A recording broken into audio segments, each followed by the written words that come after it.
James Tighe. One of the best flyweights in James Tighe. Ladies and gentlemen, this should be an excellent contest, but we should note that originally on Team Fleisch, it was going to be Jody Fleisch, Aviv Maayan, and Extreme from Germany. Unfortunately, Extreme missed his flight. James Tighe, a last-minute replacement. Now, this could spell trouble for this team, because frankly, Jody Fleisch and James Tighe hate each other. Let's sing this. Oh, you made me miss it! Sorry, trust me, I saved everyone a lot of trouble. And coming out next is the first, the only, and the last XPW European Heavyweight Champion, the Wonder Kid, Jonny Storm. Absolutely. This is interesting, okay, because anyone knows Jonny Storm and James Tighe had a lot of problems recently.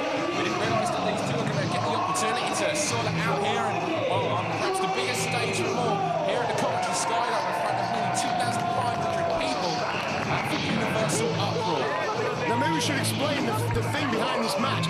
Jonny Storm and Jody Fleisch have been lifelong friends, enemies, everything. So tonight they wanted to bring their own teams, they wanted to bring their own partners, and they're going to take their legendary feud, which has been simmering in the United Kingdom, to the next level. And how appropriate is for Jonny Storm to bring this man, the human dynamo that is Spud. Absolutely, and the man now about to make his way through the curtains is the amazing Red, and his first European wrestling debut, really. His first match over here. Well, absolutely. And what's actually ironic here is Jonny Storm made his debut in NWO TNA in a three-way match for the X Division title against Kid Cash and the man who's now his partner, the Amazing Red. Yeah, I remember watching that. That was one incredible match, and Jonny Storm nearly caused an amazing upset. Absolutely. What a way to kick off, okay? Fantastic flyweight action here at Universal Uproar. Again, we're six of the best. Amazing Red, who's the only American in this match. Spud and Jonny Storm against Jody Fleisch, James Tighe, and Aviv Maayan. Once again, Jody Fleisch and Jonny Storm, unless you've been living under a rock for the last 6-7 years, everyone knows of the story. Now, a lot of people who've got this DVD and are now watching this match may be new to a lot of the competitors in this contest. So we're going to try and introduce them to you one by one as and when they get into the ring. So the question is... Six are in the ring now. Well, no, hang on, give me a break. I want to know who's going to start this match off. It should be very interesting. Absolutely. Will we get the team captains in there to begin with? Will they designate? Well, they're smart. I reckon they pull back so they can direct things from the back. So who do you say is the strongest? Do you see the team captains as the strongest member? Or do you see Red as, he's the unknown here. He's the only guy that's not from the UK. Team Storm over the top.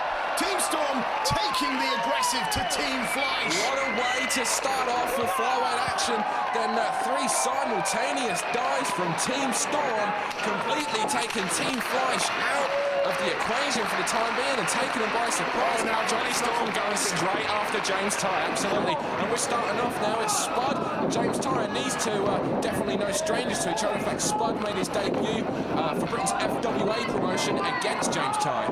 Ladies and gentlemen, the guy in control at the moment, this is James Tighe. Oh, wheelbarrow Spud with the arm drag. James Tighe, probably one of the best heavyweights never to win a championship, and except for the Academy title, except, James Tighe's flying all over the place. Satellite head scissors there from Spud, a series of arm drags from both men. He tries to sweep the leg. James Tighe's too big. He uses the back sweep there, and James Tighe, James Tighe's time getting out.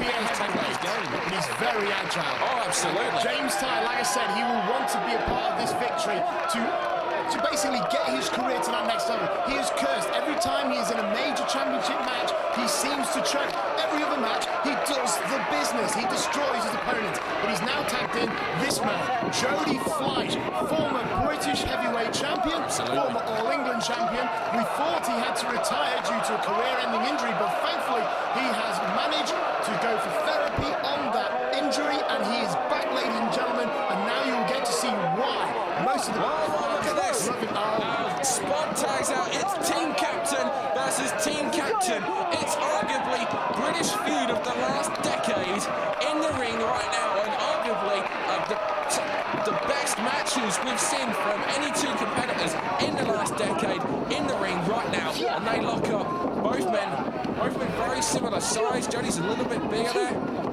I was going to say, I mean, who do you think's the quickest? Who do you think's the heaviest? Oh, interesting here is Jody took over a year out. Jonny didn't. Well, this is the thing. You've got to believe that Johnny Storm was underneath the shadow of Jody Fleisch, but a combination of Jody's near career-ending injury and Johnny Storm's phenomenal XPW European Championship reign has finally burst him out of that shadow. Yeah, if anything now, you know, I think people really see Jody in the shadow of Johnny now, because Johnny's really coming to a world of his own. Oh, Jody Fleisch, impressive! So, both men, same idea.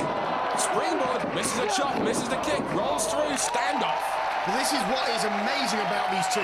They have a sixth sense. They have a psychic link almost. They know what each one is doing. They are almost like mirror images. Well, what you've got to understand here is these guys have wrestled, from what I've heard, over 500 times against one another. Okay? Now, obviously, they're so used to each other's moves and what the person's going to do is a counter and a counter for that counter, that they're trying out new things. Ladies and gentlemen, here we go. Aviv Maayan now back in with the amazing Red. Absolutely. And now they're speeding up the process here. Let's see who gets the advantage. You've got to believe it's going to be Red, who is no doubt more experienced, but Aviv Maayan, the Welsh wonder, with an arm drag. You know, these guys are actually talking, moving faster than you can talk, and I find that quite surprising. We see a leg sweep there, Aviv Maayan. Any combination? Series of pinning combinations here, not necessarily trying to, you know, fluke Oh, double drop kick. Another standoff. We've seen 3 standoffs so far. You've got to believe you've got these 6 guys so quick, so agile, they just can't get the advantage. And now it seems like Jody Fleisch and James Tighe decided to take the unfair advantage to get on top of this contest. And now James Tighe, the biggest competitor, is going to take it to the amazing Red. Oh, and he's got him. He's going for something. There's a lot of power here. He's gone over his shoulder. Jody Fleisch on the top rope. Oh, drop kick. Drop kick. Triple team, and that must do it, surely. Double drop kick there into a version of a Northern Lights bomb. And Team Fleisch is now in control. Drop kick there on the amazing Red. He covers the 23-year-old. He kicks out.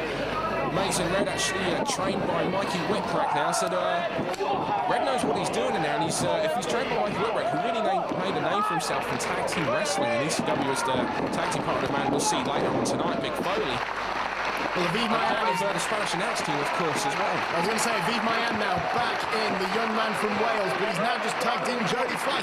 And there we see it. It is methodical what they're doing. They have taken amazing Red and they're going to try and pick him apart. They've cut this ring in half. Absolutely, put him in the corner.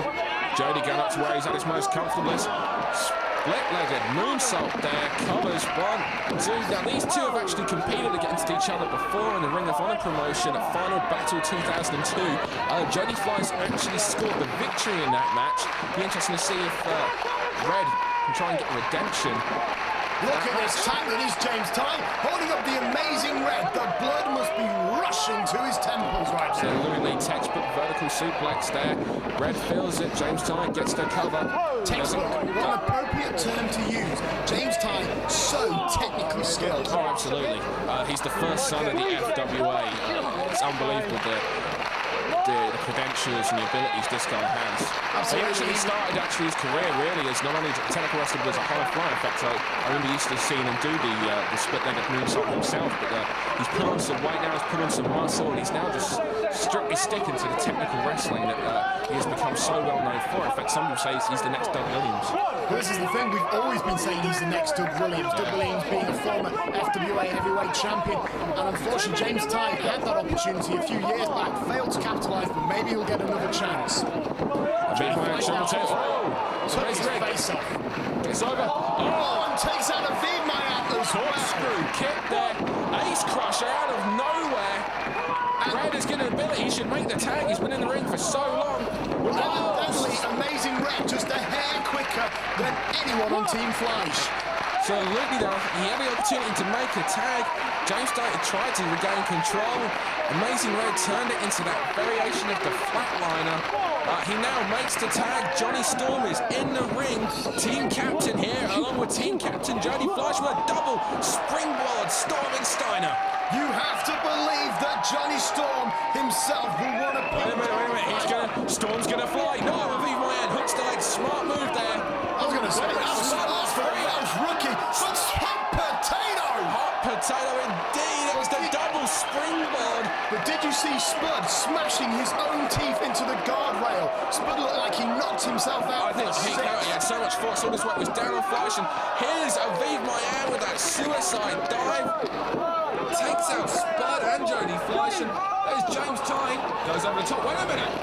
Oh, there you go. If Spud was the hot potato, James Tighe is the beefcake. James Tighe took more out of his own partner there, and I wonder if that'll play into anything. These guys don't get along. But Johnny's left in the ring now, and Johnny's... You can see it. It's the corkscrew plancher. Takes out all three men, including his own partners there. Beautifully executed. It's just an absolute car wreck on the outside. Oh, and here Jody Fleisch has just climbed back into the ring. Phoenix is gonna fly. Absolutely dangerous position for anyone on the outside. Wait a minute, we know what this is. We've seen it so many times. It's the springboard. Shooting star press. Oh my goodness. My goodness, he just wiped out everyone on the outside. This is why they called it high-risk maneuvers. He caught his foot there on the top rope, but still put all his weight into that and came down on top of everyone. And, wait a minute, could we see the infrared from the top rope? The 23-year-old sensation. Cold red takes out all five men on the outside. Good grief! What on earth was that? I don't know how many rotations we saw in that, but what an amazing move there from the Brooklyn native. Oh, well, Spud's away. I thought that railing had knocked him out for good, but obviously he has the sense to take it to James Tighe of all people, the biggest man in the contest, and Spud signaling for something off the ropes now. And wait, satellite DDT! Oh, he spiked him. He spiked him with that move. This is going to be at 1, 2, and there's Jody in to make the save. Absolutely, Spud there. Team captain. The spine of Tighe, and Jody Fleisch was there to make the save. Team captain there, aware of his great rings presence, actually. He and Johnny Storm actually the most... well, Spud now have the most years in experience, most experienced wrestlers in the ring.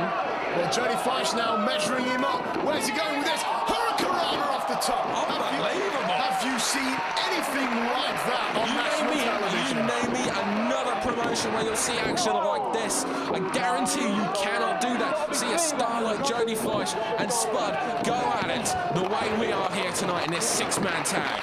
Oh, it looks like Jody's trying to get the fans behind him. Jody's, I'm not sure, I mean, who's the legal man? It looks like Jody might be sending something. I don't even think the referee knows who the legal man is.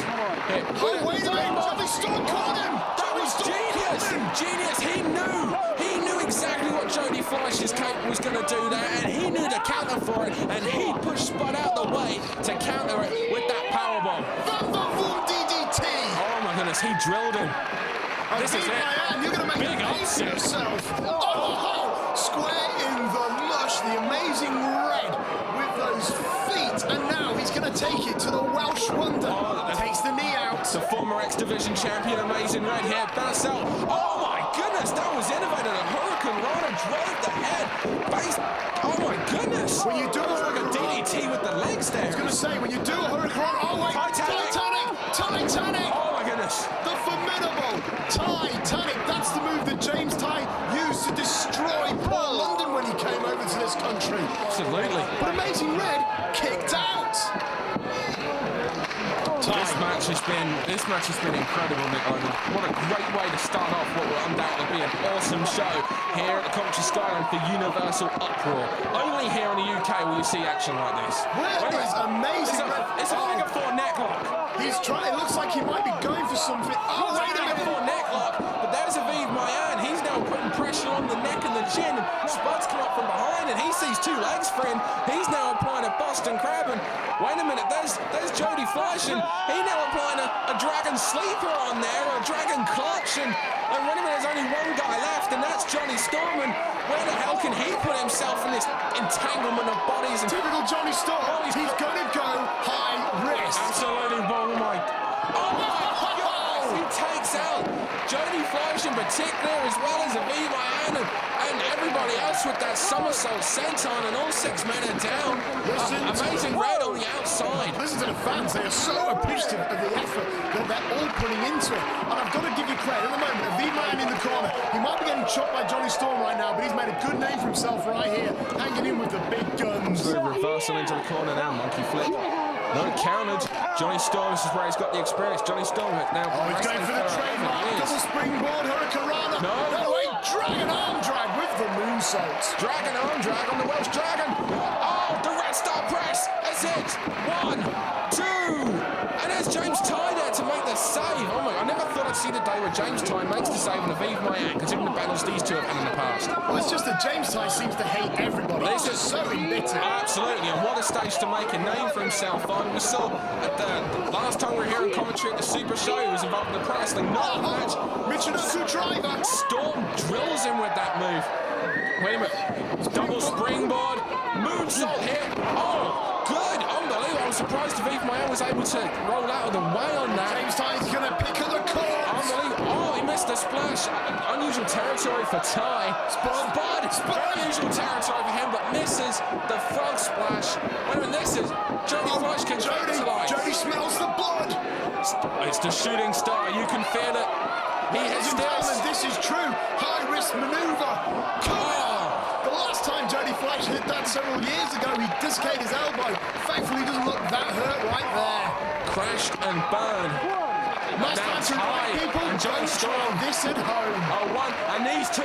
This is where the problems lie. Wonder what that's it. 2. That's his foot. I was going to say. Gets the victory. Team Storm wins here over Team Fleisch. Johnny Storm, Spud, and the Amazing Red. And we've got to admit, what a great European debut for the Amazing Red here in Coventry. And what a win for Johnny Storm.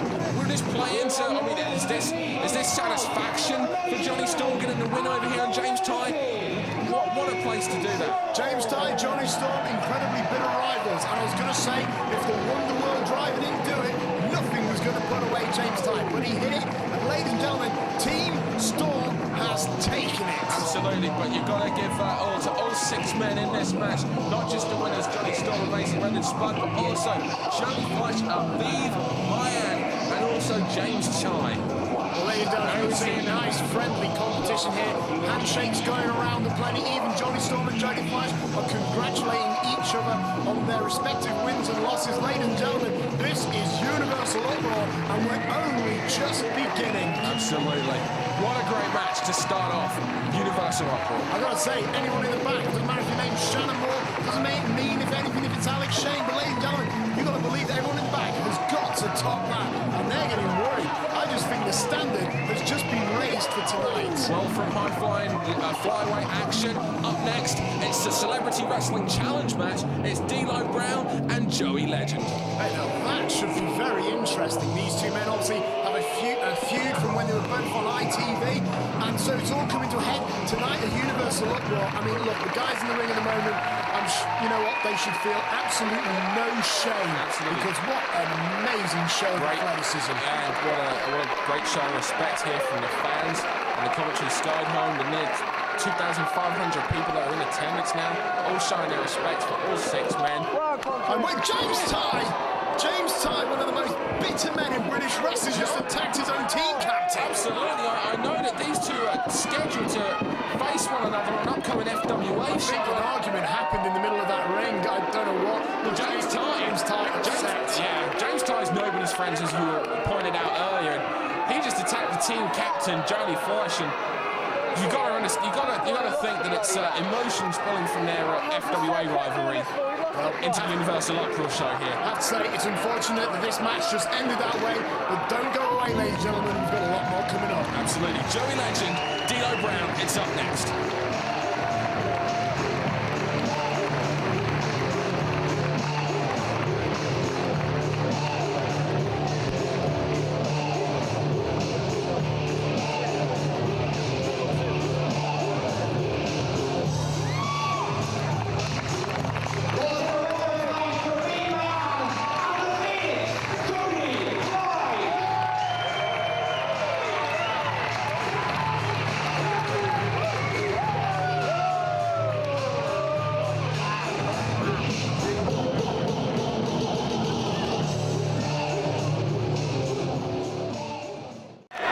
This contest set for one fall is brought to you by the Icon nightclub here in Coventry, and it's the ITV Celebrity Wrestling Challenge match.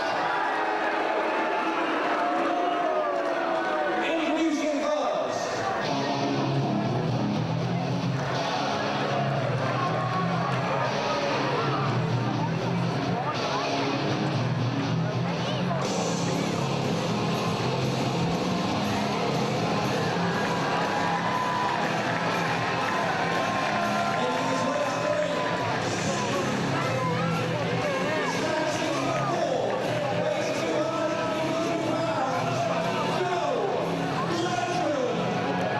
Ladies and gentlemen, coming to the ring right now is Joe the Legend, a man that many UK fans will recognise as appearing in celebrity wrestling on ITV. However, this man also has been doing other things in the British scene.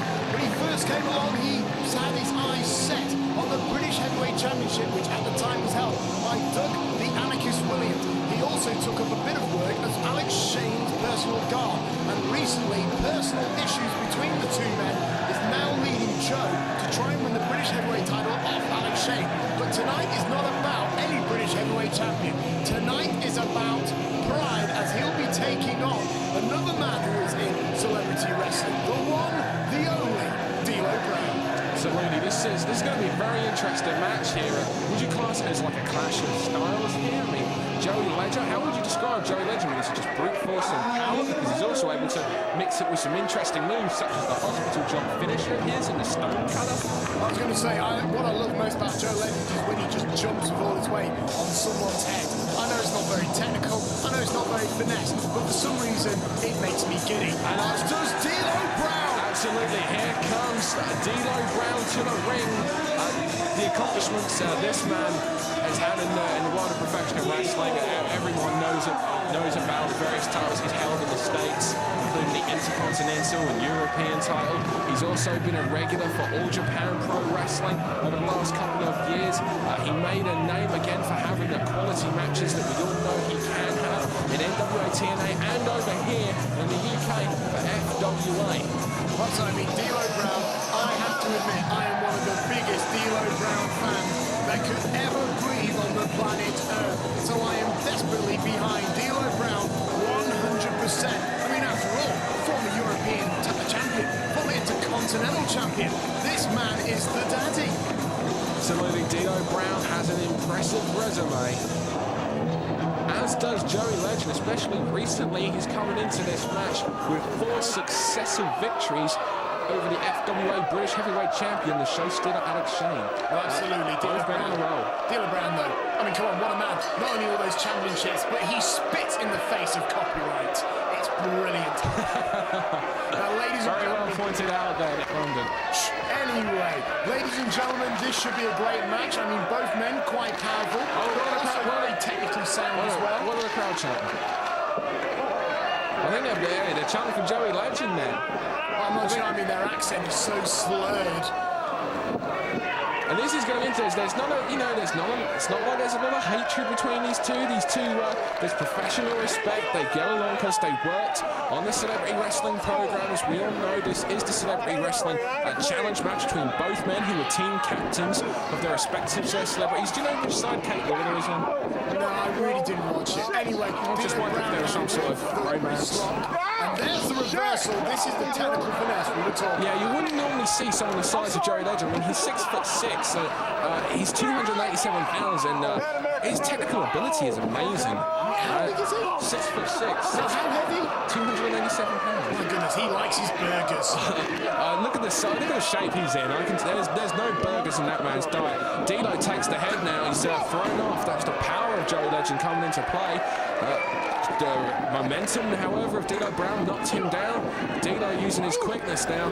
Both men duck the clothesline. Both men catch the boot. That's interesting. Okay, this is like a what do I do? 22 type thing going on here. Yeah. A bit of stalemate. Okay, well, I think they're both agreeing to put the other ones.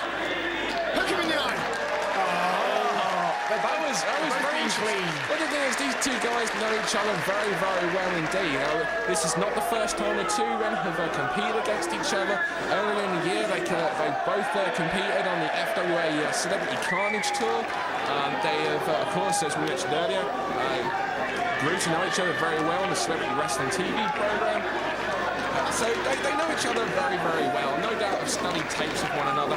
Both men have a lot of experience in the Japanese wrestling scene as well. Joey Legend's actually a Pacific wrestling champion.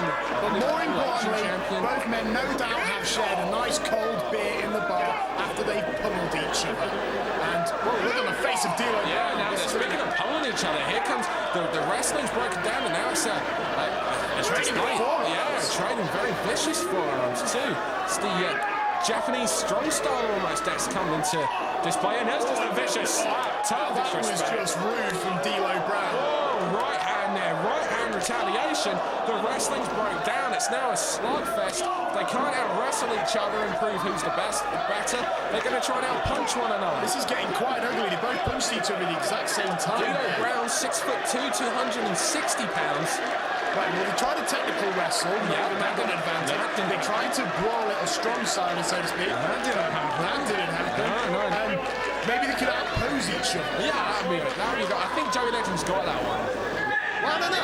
D'Lo Brown's got some cool poses. Joey Legend's got a better physique, though. If we were going to go to the old classic pose down, and I've got a feeling Joey Legend will win. Joey Legend now has D'Lo Brown in the corner, and he's not going to let him out there. There's a right hand there in the corner, backs him up and up. I'm surprised the referee's allowing this. D'Lo Brown, who is actually the smaller of the two, he's definitely more agile. Absolutely, we've seen D'Lo Brown do moonsaults, frog splashes, everything. Absolutely. And leg lariats such as that. Yeah, D'Lo Brown, who's well, we're seeing a pose there. Do you think he wins? Well, considering that Joe Legend is on the ground near unconscious, then yes, he does win.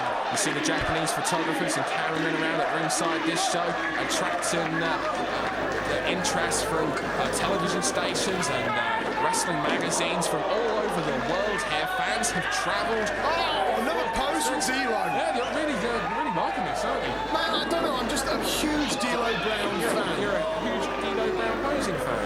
Well, there's nothing wrong with watching D'Lo Brown pose. Absolutely not. He's got very tight shorts on as well. Did you notice that? No, actually, I hadn't. Anyway, and there's a series of kicks to the right? Shades of Toshiaki Kawada there, who's no doubt he learned that during his trips to All Japan Professional Wrestling. Series of right hands, and Legends just challenging him on, but falls back into the corner. Vicious boot straight to the face. A very mafia-like kick right there. D'Lo Brown showing those Japanese influences just coming through, and Joe Legend still kicking out. Interesting cover there. He actually laid part of his thigh and knee across the leg of Joey Legend there, really trying to keep him down. Didn't hook the leg. This will be a great deal of strength if we can do this. Those suplexed. Oh, Ross. Wait a minute. It's a series of suplexes here. Well, I was going to say, and there's one more coming.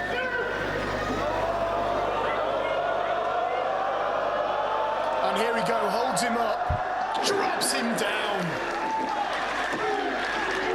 Gets a 2 count there. Well, obviously, the fans disappointed that wasn't a free count, but D'Lo Brown insisting that it was a 2. D'Lo pulling Joe up by the hair there. Winds back and hits another right hand. The referee finally admonishing D'Lo Brown for using those punches. I was scared that the referee was getting starstruck, not wanting to admonish these men, but looks like the referee showing a bit more spine. D'Lo. This is what Joey Legend does. Oh, this is a bit of disrespecting in your face to Joey Legend. Bogue in the eye. Oh, got it, and he kicked his teeth out. Well, if Joe Legend was looking for an opening, he just made that opening with that thrust kick. He covers. He kicks out. 2 count there. Well, Joe Legend now, he's going to pick up D'Lo Brown. He got the kick. He wants to keep that momentum. Whoa! Powerbomb here. He's signaling for it. Well, it could be a powerbomb, it could be a power drive. I'm not sure, but I don't think D'Lo wants to find out. Oh, very high back body drop there. Beautifully executed. Got some great elevation on that maneuver. And D'Lo Brown now measuring up. Just ran right through him now. Clubbing blow to to the side of the head. Well, D'Lo wants to know what his name is. Well, D'Lo very happy with the response from the crowd there. Well, they were just merely reading his shirt, no doubt. D'Lo showed a lot of confidence and attitude. Now he's just raking the eyes now. I've seen a little bit more attitude and lack of respect for the rules here. Well, it's the old school D'Lo Brown. He's getting very confident. Oh, we know what this is the setup for. It's the scoop slam. Well, where's he going? Oh, it's the shimmy and the shiver, and there's the elbow. Well, absolutely square in the nose there, but Joe Legend just powered out with that kick out. That's just a lack of respect being shown there for Joey Legend. Well, D'Lo Brown obviously imitating Joe Legend throughout this entire contest. He's getting into his head. He's getting into his mindset. He's trying to set him off balance. Both men been in this business for 11 years, so neither really have an experience advantage over one another. Here's a scoop slam, and D'Lo's going to the top rope. Maybe he's feeling froggy. No, it's a springboard. It's K-Brother moonsault there, and gets a 2 count. What athleticism. Well, absolutely. 260-pounder. Flip from the apron to the second rope, all the way over, hits a picture-perfect moonsault, and D'Lo Brown, if he wasn't in control, most certainly is now, and just pulls him again, square in the temple. Why, oh why, the ref isn't stopping this is beyond me. Yeah, he's definitely staying out. Well, look at the size of the ref, look at the size of D'Lo and Legend. I reckon the ref could take him. If you'd ever refereed, I'm pretty sure you would have put yourself in a position to be in the middle of there. And there's a variation of the Death Valley driver there. Joey Legend may have bought himself enough time now to... Well, it looks like Joey Legend's going up top now. Yeah, this might be a big mistake. I mean, he's a big guy, and really, this is not where he should be. And oh, now that was dirty. Well, the referee was not in a position to see, and slams him off the top just when you thought Joey Legend might have it in the, an opportunity here to have a second wind and make somewhat of a comeback here and put the match into his side. He makes a mistake, goes for the top rope, and D'Lo shows no respect for the rules whatsoever. D'Lo, you silly sod. D'Lo was distracted by the fans. Wait a minute, it took far too much time. Joey Legend hit a superplex, and D'Lo Brown hit a Shining Wizard, and then there was a drop kick from Joey Legend. These guys are really going at it. What a great match here. I really didn't expect you to see the action as good as what we got in this match. I really enjoyed this match, Nick London. Joey Legend was feeling the fighting spirit deep within. Despite the fact that there was no one home, he kept getting up, kept smacking D'Lo Brown down, and now he is feeling the price. Both men desperate to get to their feet. He put the Brown down, and there's a clothesline from the left-hand side there. Southpaw taking D'Lo off his game plan. Whips him into the corner. Whips him into the right. Back shot. And Legend, maybe he's making a bit of a mistake here. He's posing to the crowd, and D'Lo made this mistake earlier. Well, Joe Legend now definitely feeling that the momentum has swung his way. He's calling for the crowd. A series of shots to D'Lo's head in the corner. 7, 8, 9. And that's a variation there. He chokes. Well, variation of the choke slam into it. That was interesting. Another variation of a side suplex there. He picked him up German-like and then turned on the side. Actually, almost like a reverse sky high. Joey Legend now signaling for something. Maybe he's going to try and hit that hospital job. Right, Irish whips him into the corner. Power of Legend on display. Telegraphs the backdrop. D'Lo catches him in the boot. Tries for a clothesline. That was interesting. Urinati spine buster there. And D'Lo's laid out right in the middle of the ring, and Legend's now. Oh my God, elbow! He just dropped it square into his nose, but D'Lo Brown somehow kicking out. Joe thought that was a free. Referee obviously thinks otherwise. You can say a lot about the referees, but at least they can count to 3. Suplex attempt here.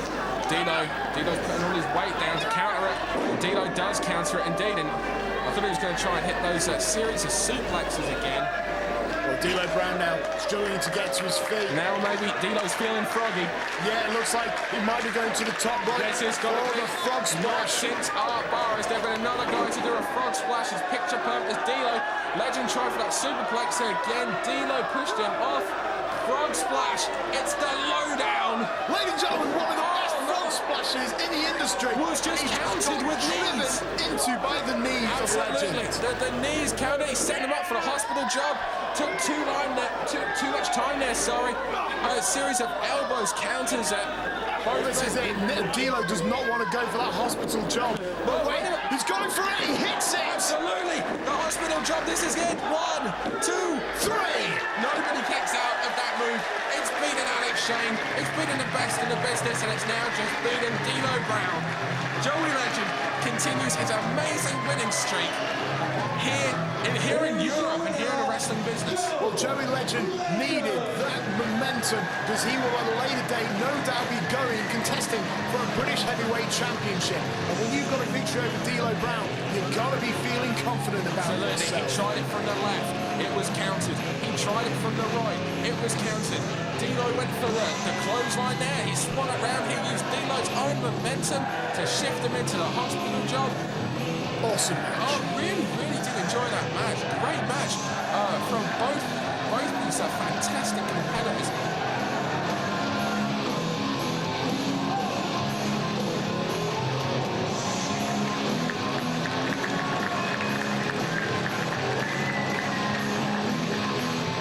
In the ring, see Joey Legend, he backs into the corner. He's physically worn down. D'Lo, you can see the look of disappointment in his eyes. This venue doesn't really hold a lot of luck for him.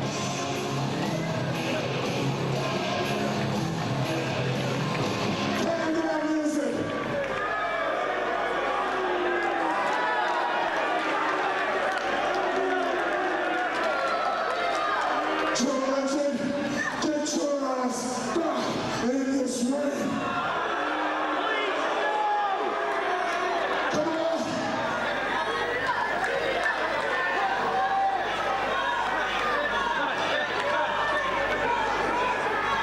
Now, only thing you look at me. First things first, you and I got a lot in common. So I think I can say for you, and I know I'm gonna say for me, but ITV can kiss my ass.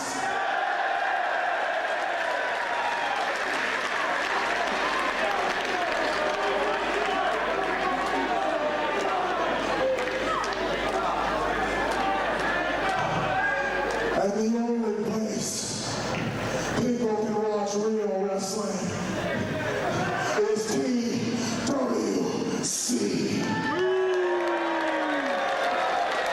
Now, enough with the promos, enough with trying to get myself a sponsorship deal. Now, you and I are no strangers to each other. We've had matches all over the place. Hell, we're on a dive bomb of a reality show. But you know what? You tell me what. I don't take losing lightly. But tonight, dog, you were the better man. Now that's respect. Yeah. Both men took themselves to the limit.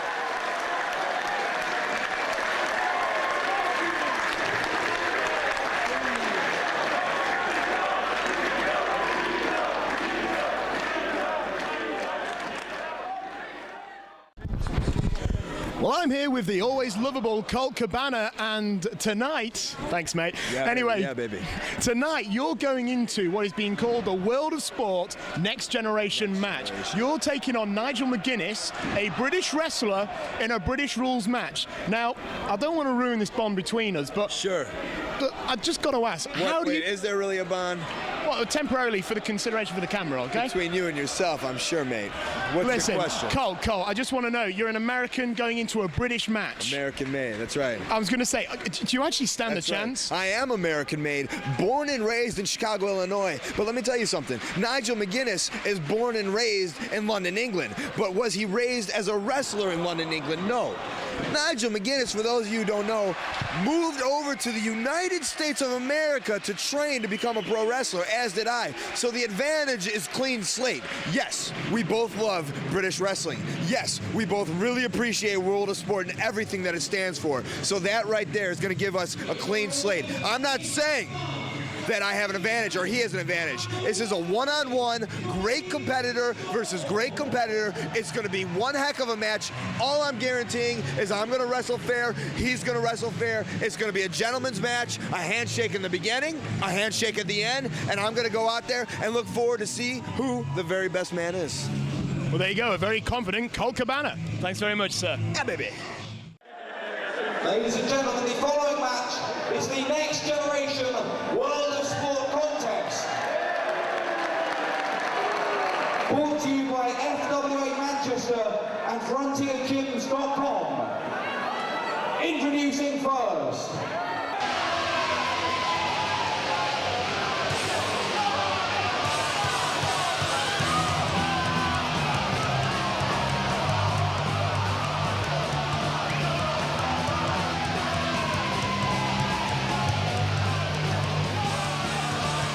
Nigel McGuinness now, about to make his way to the ring, and what is going to be the next generation World of Sport match. Okay, we saw the last Super Show, Steve Gray and Mel Sanders, that's the legendary World of Sport wrestlers there. This time, it's Nigel McGuinness and Colt Cabana, the next generation of the World of Sport style of wrestling, the old school British style of wrestling. And right now, it kind of symbolises that, is the fact that Nigel McGuinness is the Ring of Honor Pure Wrestling Champion. I'll tell you what you want about McGuinness. He has one of the sexiest belts in the United States today. Absolutely, he won that title in Buffalo, New York on August 27 when he defeated Samoa Joe, and he's held on to that title ever since then. And some people thought that might have been a fluke victory for him, but he proved otherwise when recently, actually, I believe it was October 25th, once again in Buffalo, New York, Nigel McGuinness for the second time defeated Samoa Joe. And here he is, Colt Cabana. Now, I'm sure you're wondering, why is an American getting involved in the next generation of World of Sport match? Well, you see, Colt Cabana is a huge fan of many styles, including the British style. I think after wrestling men such as Doug Williams, he fell in love with the style. Now, unfortunately, earlier in the evening, I spoke to Colt Cabana, and I upset him. I quite frankly apologized because I implied that because Colt Cabana is in English, he didn't stand a chance against Nigel McGuinness. Cabana was not happy and instead brought up a very good point. Nigel McGuinness has spent most of his time in the United States. So in many ways, you could say that as a professional wrestler, Cabana has actually spent more time in this country than McGuinness. Absolutely, he went over to the States in 1998, did Nigel McGuinness, and learned how to wrestle there. It was his love and his knowledge, and obviously growing up watching the World of Sport style of matches that helped him learn and adapt his style to that. Nigel McGuinness, his favourite British wrestler growing up was Johnny Saint. You'll see elements, absolutely, you'll see a lot of Johnny Saint influence. So I still say that there's a lot of Nigel McGuinness has got it on his side here. He grew up watching this. Colt Cabana's only come across these British wrestling tapes in the last few years. Colt Cabana, interestingly enough, his favourite British wrestler, Vic Faulkner. Absolutely, I see you've done your homework. The following contest is a next generation World of Sport match. This bout is a non-title contest. Will be fought over 6 5-minute rounds. 1 pinfall, 1 submission, or a knockout will decide the winner. Introducing first, to my right, from London, England, weighing 16 stone 10, he is the Ring of Honor Pure Wrestling Champion. In it to win it, Nigel McGuinness. Great reaction there.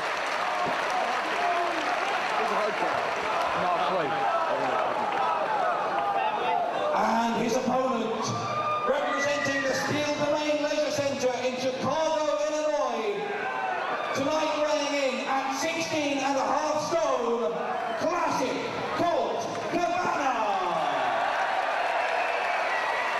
Another thing I'd like to mention here is the fact that Nigel McGuinness has actually been coming over back to the UK, wrestling for All-Star Wrestling, alongside some of the legends such as Robbie Brookside, who of course we know is a part of the World of Sport Wrestling Days, and he's been coming over here and doing those tours, which are rather lengthy tours since 2001.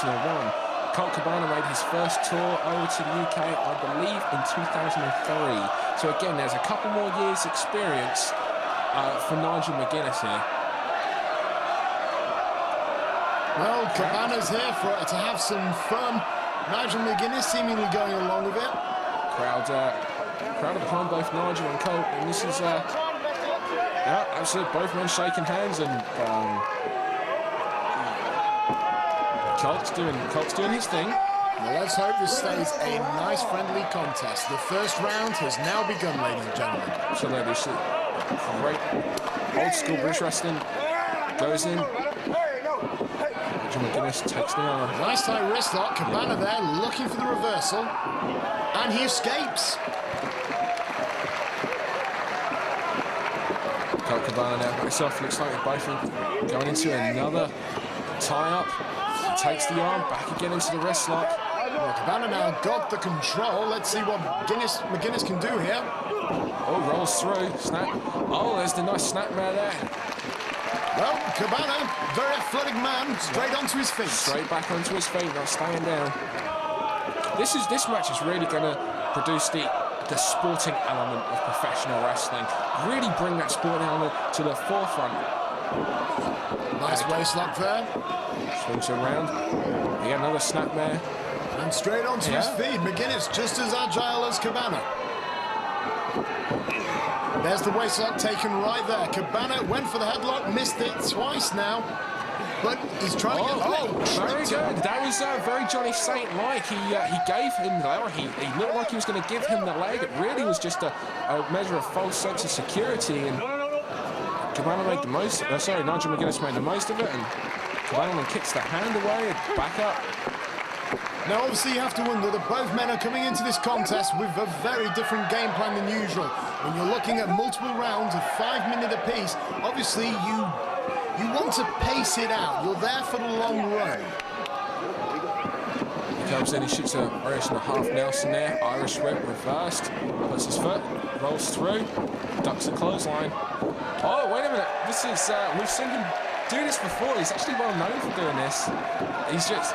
And Cabana knows he's well known for it. He doesn't want to dive in and get a foot in the face. These two have seen each other. This is the artful dodger maneuver, I believe. Oh, it's taken. Oh. And wait, back into that corner. Back into that artful dodger move, okay. Sorry to correct you, that isn't actually the artful dodger. No. Afraid not, I'll point it out to you later. Oh, okay. Don't worry about it. And now, Thank you for correcting me. That's quite all right. I mean, it's a very intriguing maneuver. That's very old school British. I'll be over there. Cabana's going to wait for him. Oh, and wait till he got down. The waistlock switch, the roll up, but Cabana managing to crawl out of there. Yeah, that was great. And now this time he goes behind him, rolled up. They both fall into the ropes there, and both men are standing up.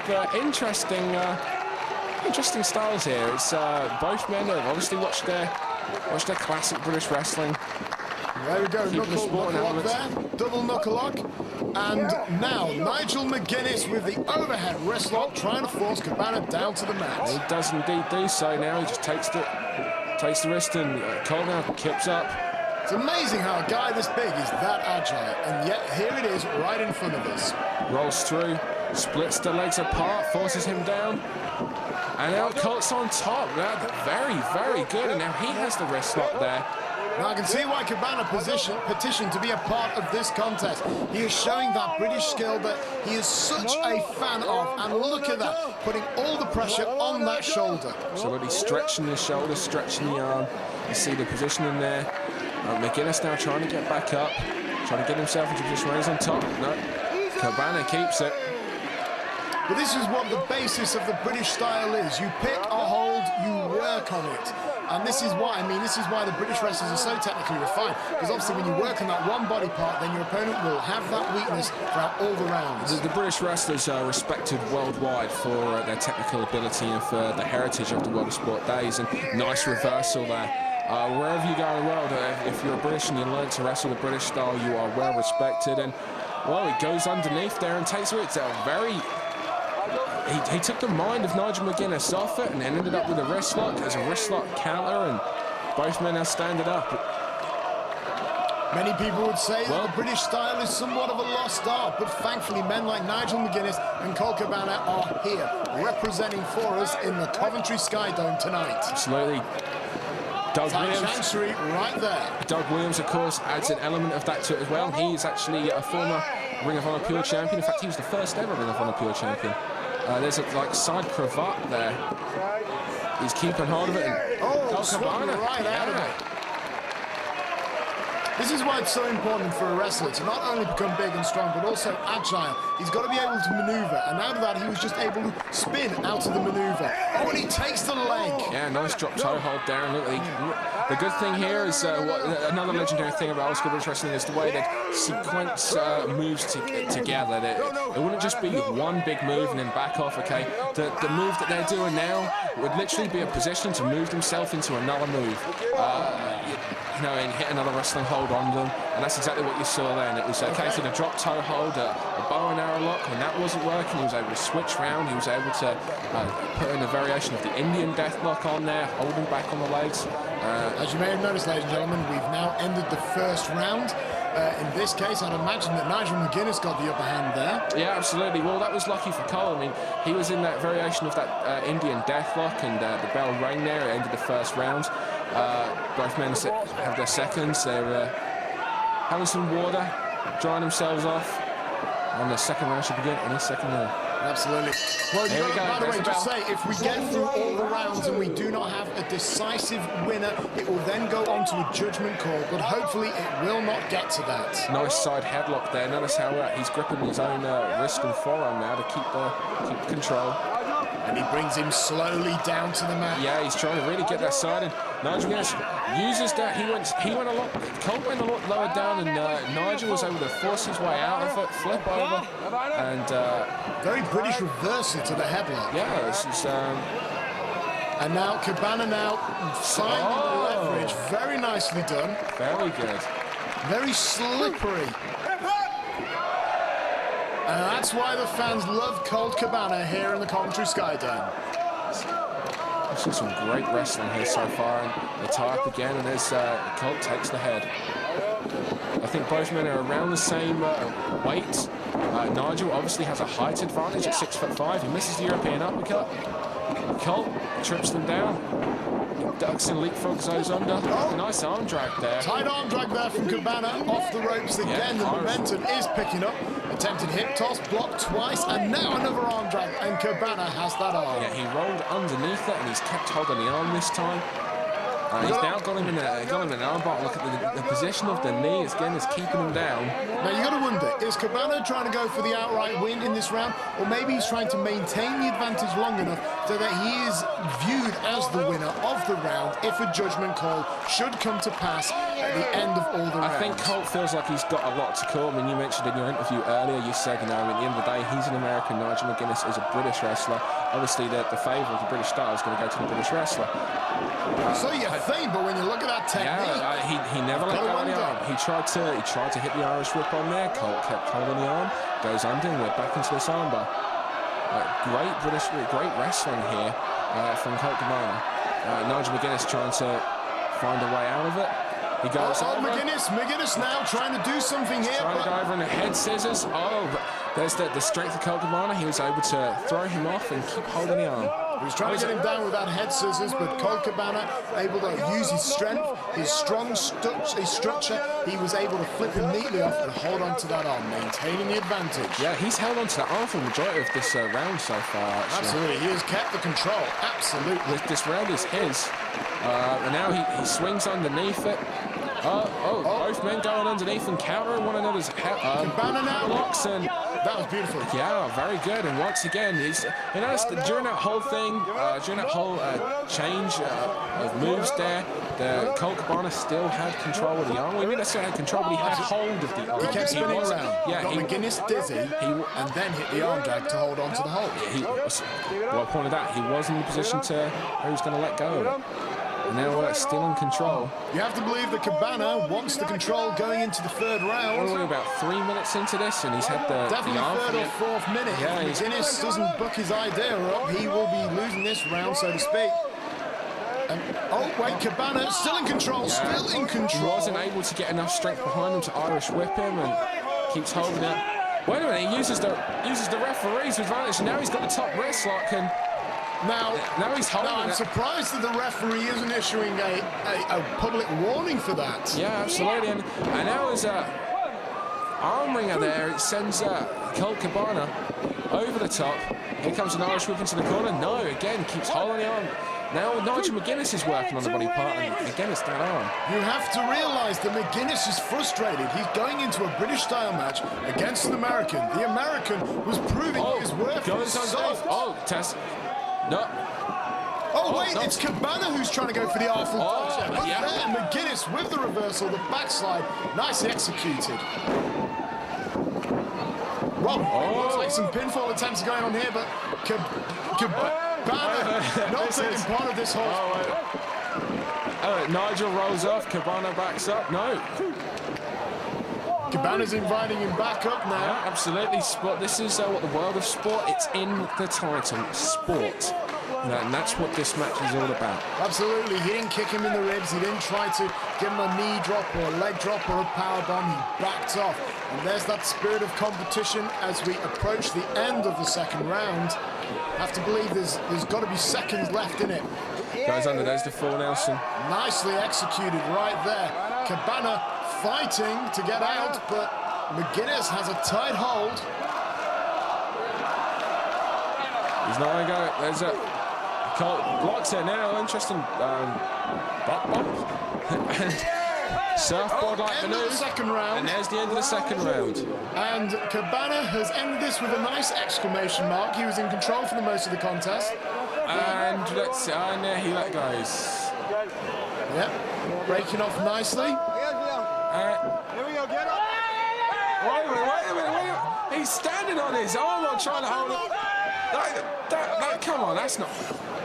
Oh, McGuinness is exaggerating. Cabana's just having a bit of fun. Standing on his arm. I don't know about that. I know Colt's only playing around, but I mean, I can understand if Nigel would to perhaps get a little annoyed at that. Both men enter this with wonderful demeanours, but if you look at the face of Nigel McGuinness, he's getting increasingly frustrated. Okay, I mean, let's go back to the rounds. Okay, first round.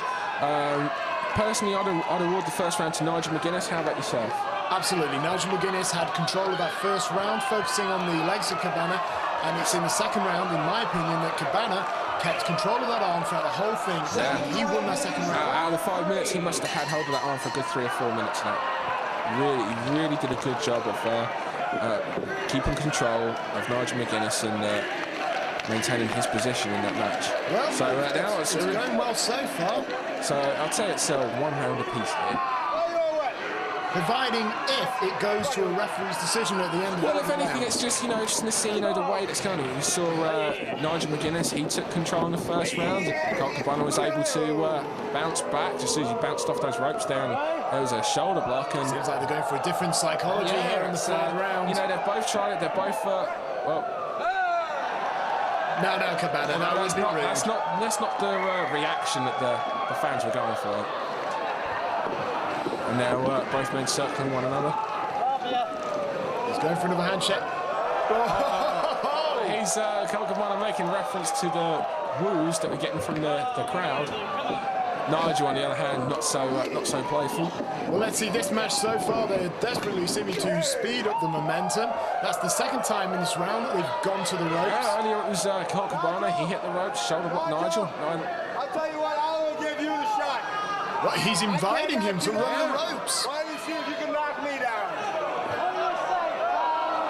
Well, Nigel's asking the fans, what do they think of it? Fans seem to be all for it. This is all about competition after all. He gets a run up. Oh, he knew what he was going to do. That's one of the dirtiest tricks in the old school British book right there. He takes over. Shoulder blocks him off the set. Keeps Colt going. But Cabana now with the switch, and Nigel McGuinness fights out with the roll, but nice. No, the reversal. Pinfalls going here, all over the place. Oh, nice variation into the sunset flip. Oh, he bridges out of it, and that's an uncomfortable position. Well, look at the look on Colt Cabana's face there. Well, what's Cabana going to do here? He's trying to take the arm, but look at that great neck strength there. Absolutely, you can see his neck so he's done everything he can to not put his shoulders down. And no, Cabana. Now, this would be a public warning. Yeah, that's not a, you can see what he's aiming for He's giving him an ultimatum. I don't know, did he, that's got to be It looked like he playfully jabbed him actually in the abdomen, but I think referee Steve Linsky. The with the palm. Hang on. The referee has issued the first public warning. Yeah, there's a public warning to Colt Cabana. And Nigel McGuinness there feeling he's not happy about what happened. I think if he'd have caught him with any more force, it might have resulted in an immediate disqualification. Oh, this is looking like it's getting ugly. Yeah, Nigel's starting to lose his temper, and all the shenanigans of Colt Cabana's come. Oh my goodness! Oh, he headbutted it. Oh my goodness, that was a football headbutt. Nigel McGuinness is showing how British he is with that headbutt. Yeah, you see that in soccer riots, as the Americans would call it. We just call it Saturday afternoons. And there's a series of you can't get much more British than. Oh my goodness! A running European uppercut. You see the way he pushed corner to the other. You see the way he pushed himself off that turnbuckle to get that extra momentum. Absolutely. And now Nigel McGuinness has stepped up his game. I mean, he was upset with Cabana's attitude in this match. He's put him in that tree of woe, and that's. Well, this isn't very sportsmanlike at all. He's in the ropes. He should be number one. He shouldn't have put him in the ropes. Number two, he should be allowing him to get back out of the ropes. Well, looks like McGuinness now obviously not happy, and McGuinness now has decided to take this to a whole new level. He's getting just very aggressive now. Yeah, you see, he's lost his temper and. Now he's just pushing him in. There's that headbutt to the abdomen there. Using the ropes there as a weapon. Irish whip into the corner. Leapfrog over the top. Cross body. 1, 2. Over the top. Colt hits the ropes again. There's another cross body. 2. The first time he got a 1 count. Second time he got a 2 count. Let's see if he can do it again. He has a pinfall. That might be it. 2. No, kick out. That's where you bring in the next generation aspect of this World of Sport match. You wouldn't have necessarily seen that 20 years ago, but now here we are in 2005, the 21st century. Hammerlock DDT. Oh, that was wow. That was very impressive. Very impressive. Now, if Cabana wasn't working with one arm, he certainly is now. Yeah, absolutely. It looks like, wait. Oh, hang on, Cabana able to escape there. A boot to the face, and McGuinness to the second right. Leapfrogs over Cabana. Did you hear that? Follows him straight into the corner. Didn't give him an opportunity to get his foot down. Colt. Cabana with a very clean shot to the face. 1, 2, 3, and Cabana takes it in the third round. Oh, fantastic victory there for Colt Cabana. That was a sweet-looking top rope DDT there. That will knock anyone out. Top rope drop kick. Even I don't know what I was talking about. I suppose it's because he caught him so hard in the head. I was thinking of that. I was going to say, I've not seen a top rope drop kick that clean. And that was McGuinness is out. That was beautiful. And how embarrassing is it for Nigel McGuinness as the Ring of Honor Pure Champion to lose this British rules match to Colt Cabana? Absolutely, but what a great match though, Nick. I thoroughly enjoyed that match, and testament to both guys for having such a great sporting, up until the last round there, sporting match. In the end, McGuinness was the one who made the mistake. McGuinness was the one who decided to take it to a new aggressive level, decided to speed it up, and it cost him, because Cabana hit the drop kick. Well, it was Colt maybe lured him into that, especially with that little playful slap to the so in other words, lower. You're saying Cabana was playful throughout the whole thing, except for the last 5 seconds, and McGuinness didn't see it coming. I just think it was great wrestling on both men's behalf. Colt's perhaps mental attitude towards it was a little bit different, and Nigel lost his temper, and that ended up coming back to haunt him. Cabana kept it. I mean, Cabana did a fantastic British tactic. He worked on a single body part, and when he needed to get back the advantage, he went back to that body part until he was able to land the knockout and the pinfall. Absolutely. That was such a sweet-looking drop. It was, wasn't it? Nigel was going to leave without shaking his hands, no doubt, as you were saying, feeling embarrassed. Now both men are as a representative as Ring of Honor, he should, and there it is. Ladies and gentlemen, the world of sport, next generation. Colt Cabana and Nigel McGuinness, wonderful contest.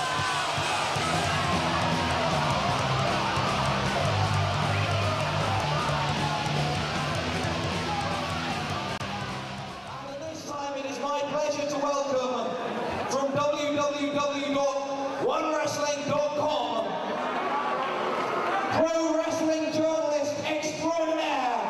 Give it up, please, for Bill Apter.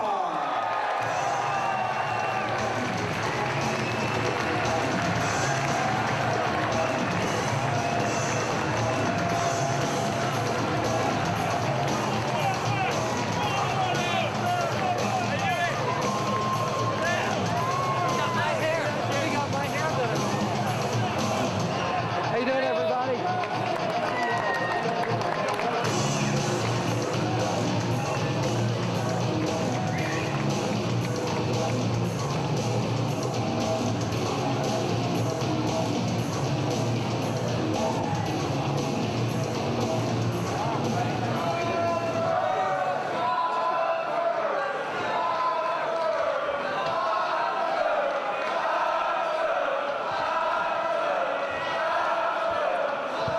Thank you, Coventry, England. It is such a pleasure to be welcomed back by everyone. How many of you were at our Fan Fest today? Didn't we have a fantastic time? And the night is getting better. I have several announcements to make. Number one, I am here for several reasons today.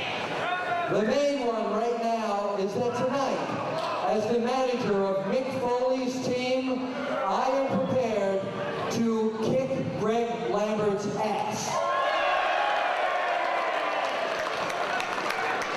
Number two, I would like to thank the FWA and the Wrestling Channel for having me here to make the inductions for the Wrestling Channel and World of Sports Hall of Fame inductions. The very first award that we would like to present is for a man who is undefeated on television. He's one of the great legends, and he was known to all of you as the man you love to hate. Unfortunately, he cannot be with us tonight, but we would still like to show you the award for the great Mick McGuinness. Would you mind showing that around, please? On your side, please. Thank you so much. Let's hear it for our friend Dan here. All right. Also, earlier this week, we had an induction ceremony where Wayne Bridges and Steve Gray were also both inducted. So let's have a hand for them. For our next induction in the Hall of Fame, I would like right now to bring out the manager of this legend, ladies and gentlemen, Mr. Lloyd Ryan.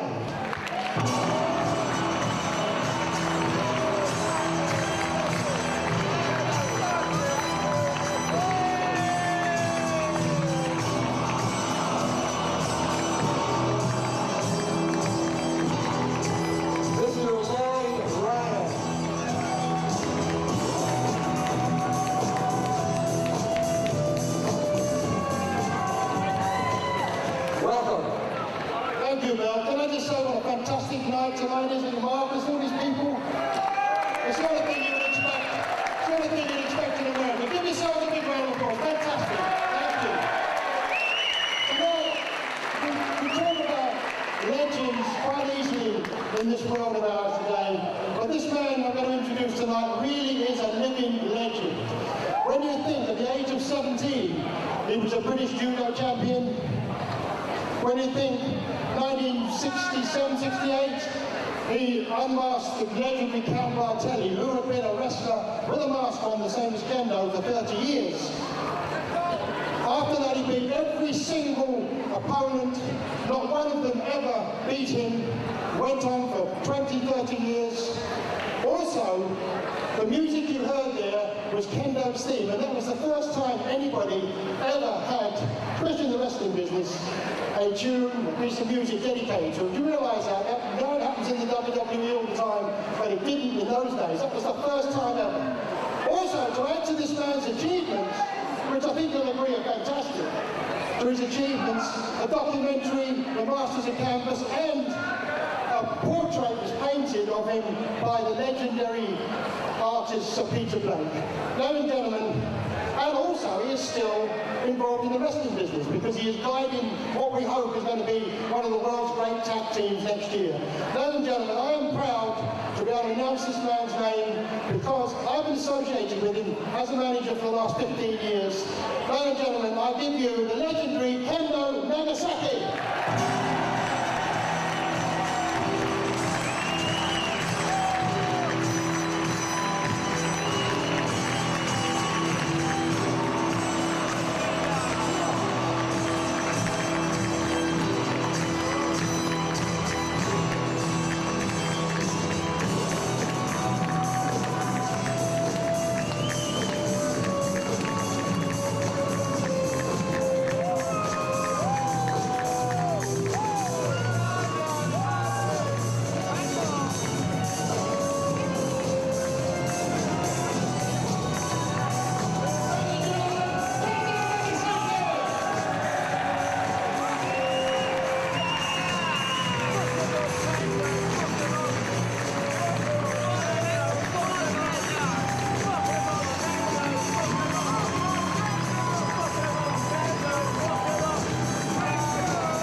We would like to all congratulate. Would you all mind standing up for this presentation, please? Thank you so much.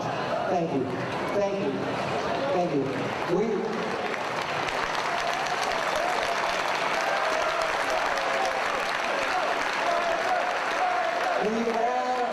want to thank you for everything that you have done in your career to help make British wrestling the great sport it is. Would you like to say something? Bill, you should go now. He doesn't speak. He's never spoken for 40 years, and he's not here tonight. But thank you anyway for your kind words. Perhaps you present that to the legend himself. Thank you, everybody, ladies and gentlemen. Hang on a second. Thank you. Thank you very much. Kendo Nagasaki inducted into the World of Sport and Wrestling Channel Hall of Fame. Thank you, everybody.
What's incredibly interesting about this match, Nick London, is the fact that the two men we're about to see in this ring are in fact family.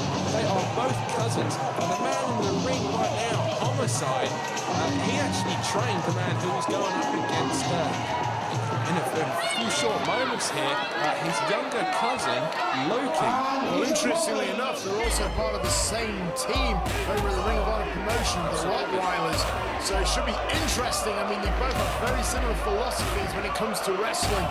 Both men very aggressive, both fans of the strong style of wrestling. So they're going to come in here, they're going to hit fast, they're going to hit hard. Absolutely. I was interested as well, again, as this could be a point for Homicide to prove some superiority here, is that Loki, despite being the student, has definitely eclipsed the career of Homicide. His career definitely has taken off and been a lot more successful. Well, of course, than that of his older cousin. First ever Ring of Honor champion. Absolutely, he was the first ever Ring of Honor champion. He was the 2001 ECWA Super 8. He's a former TNA X Division champion, 01 junior champion. Upcoming in the next couple of months, he actually does have a Pro Wrestling Noah junior heavyweight title show, which is where he is now based. This guy has really done a lot in the wrestling business, whereas Homicide, who really his Japanese career has only just really started taking off. He's now wrestling for 01. He did do a couple of stints for Big Japan Pro Wrestling for a while, but his career has nowhere near had any of the level of success of his younger cousin, 25-year-old Loki. I was going to say, it's interesting. I mean, the Homicide right there, I mean, you can see the symbol on his shorts. It's very reminiscent of the Punisher symbol, and how appropriate for this match, because it will be full of punishment. What a movie. We see anything like that in this is going to be awesome. What a movie. That was rubbish. What a comic book. That was a great comic book as well, but the crowd seems to be split. A lot of the fans seem to be behind Homicide here. It's interesting enough that both men actually worked over here in the UK last night. Loki was successful in a tag team match, actually. It also saw the Amazing Red on that. I was going to say, it's interesting. They're both measuring each other up right now. Oh, Homicide being worked up by the audience. I've got to believe he doesn't appreciate the fact that Loki is the fan favourite in this contest, no doubt. Well, the fans over here have seen Loki a lot more than they've seen Homicide. Homicide's actually only been over to the UK one time before. Loki, on the other hand, he came over originally in July 2002. He's been over several times after as well for the Oh, he's going to break his arm! He's going to break his arm! The referee has got to get in there. Whoa. Oh, look at that. Oh, he is one mean gun. Yeah, he knows what he's doing in the ring. I'd say though, look at Loki's physique. He's not big, he's not muscularly huge, he is martially arts trained. His muscles are so tight, they're like elevator cables. It brings back like, he reminds me very much a lot of Bruce Lee as far as his physique goes. Strangely apt, I mean, absolutely, I couldn't disagree with you more. Both men, I mean, they've obviously picked strength over mass, and look how quick and nimble they are with their mat skills. Yeah, I think Homicide was a thug, but look at him, he is incredibly good. Well, the Homicide trained Loki, and look, so it's obvious that Homicide is good, and it'll be interesting to see if the student can take the teacher to school here. Loki was stomping away at those thighs there, and those legs are lethal weapons no matter the position. Innovative counter there. I gotta admit, this is one of the matches of the night that I was really looking forward to the most. I've seen these two compete before. They were a little bit hesitant. It wasn't in front of such a large crowd as what we have here tonight. I was actually speaking to both men earlier this evening, albeit very briefly, because they're both so intense. They were really looking out to get a huge victory here and propel their names even further. Well, absolutely. I mean, this is one of the biggest shows in the United Kingdom of all time. Now, if you win here, no doubt, you're going to be invited back again. You've got to understand that the level of the crowd that we have here is very similar to the level of crowds that you often see in Japan at the moment, with bigger than the 0-1 crowds. It's around the same kind of level as the Pro Wrestling Noah kind of crowds. In fact, this is actually bigger than a lot of their shows. It's certainly a hell of a lot bigger than the independent promotions that you see over in the States. His neck. This is a huge can't show. collapse the bridge. He's using all of his weight and he just can't get him to do it. And that's right in the fire. Innovative there. He can't get him down, so he can't get him down with the weight, so he's using the kicks. This guy can kick you from anywhere. And, that was nice. Very that was tiny. nice, Homicide. And Loki just flipped out. Yeah, see how he springs himself back onto his feet. This guy's so dangerous. Seriously, this guy could do a flip opening a packet of peanuts. And it would still be dangerous. It would be the most dangerous packet of peanuts you've ever seen in your life. Now that's just being silly. The lockup again, and Loki brings Homicide to the corner. The referee was asking for a break. Homicide with the switch. Yeah, he switches there. He had his hands over the nose and the eyes there of Loki. A clean break here. I've got a feeling we're going to see a lot of these, and Loki is not the type of person you want to... He invited him to chop him. Yeah. He invited him. Homicide should be grateful. He's wearing that Notorious 187 shirt. But listen to the sounds over it still. I mean, imagine what it would like if he didn't have his shirt on. Jeez. These men aren't fighting to and fro. These men are actually inviting the other man to see who can hit harder, and Homicide has had enough. Yeah, I think... that was machismo. I think we can all agree that Loki seemed to win that one, which is impressive considering, as I pointed out earlier, Homicide's actually wearing a shirt. So he was chopping through the shirt, through his chest, and perhaps into several fans in the few front rows there. Shoulder block there. Homicide looks like he's one that takes it up a more serious level here for Loki saw the attack. Loki just knocked him out with that kick. Well, who knows these two better than one another? As pointed out, they are tag team partners. They are family. They are teacher and student. These two guys know each other very well. A lot of people know that Homicide like to do that somersault plancher through the middle and top rope, but it's the Muta-like elbow drop there. Very quick, very snap-like motion. Yeah, he drives velocity. Yeah, drives that velocity and drives that extra momentum. He gets into the heart and into the chest, and got a head scissors right there, cutting off all the blood to the head. What's good is he likes to use as much of his body part as possible there. Not only is he great finding the leg there, he was also pulling on his foot as well to get as much momentum as possible. Loki is always thinking of ways he can hurt you, and then thinking of ways he can turn up the pain even more so. And we see that's one of those trademark chops of Loki. Well, I mean, Loki's just so dangerous because he's not just taking in pro wrestling knowledge, he's taking in all those various martial arts he's learned. Hence with that lock he had around his neck, he knew exactly how to add even more leverage to the Loki has been in complete control of this match. And Loki now saying, oh, there's another knife-edge chop in. And Homicide fires back. I think he realizes he has to. You know, I was wondering that since they're family, whether they're going to hold back at all. But it's evident to see that, frankly, they're going to hit even harder. When you're in front of nearly 2,500 people on such an important show, wouldn't you want to make a name for yourself even bigger than normal? Well, this is a very important match, and oh my goodness. Also for Loki, he has Kenta Kobashi and various other Pro Wrestling Noah agents, including the manager of Pro Wrestling Noah. He is in attendance here tonight. He wants to make sure that he sees that these are the kind of matches that he's having. These are the kind of... It's interesting. The word escapes me at the moment. But it's interesting. A lot of wrestlers do say if there's one thing that'll immortalize you, it's the Japanese photography. Japanese photos seem to capture the essence and the soul of its competitors. So no doubt an image of Loki standing over the beaten body of Homicide will say more than words ever could. Oh, and that suplex will do good too. Yeah, nice. Overhead belly-to-belly suplex here. Well, it's like we were saying earlier, it's for the Japanese press, for the Japanese management, for the Japanese wrestlers here. It's more of a statement as well. It's a huge statement beating a guy like Homicide. It's more of a statement when he's the guy that trained you. Absolutely. You know, when he's your teacher. Focusing on the back of the neck there of Mr. Key, and looks like Homicide, he's setting him up for something. Oh, working on the neck area, no doubt. Referee now admonishing Homicide here. Homicide's not one for showing much respect, as we just saw there, in pushing referee. Now, see, that used to be cool in the 90s, but now it's just kind of meh. Everyone seems to do it.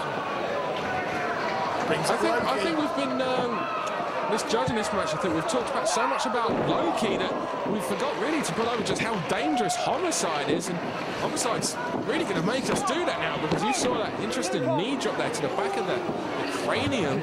Maybe this is the experience of Homicide. He's focused. I mean, maybe Loki isn't quite as focused as Homicide. Look at that technical ability. Now that's a pretzel-like hold. Yeah, he's got a hammerlock. He's got like a head scissors wrenching down on the head and neck, stretching the shoulder. Yeah, he's got the knee wrapped up as well.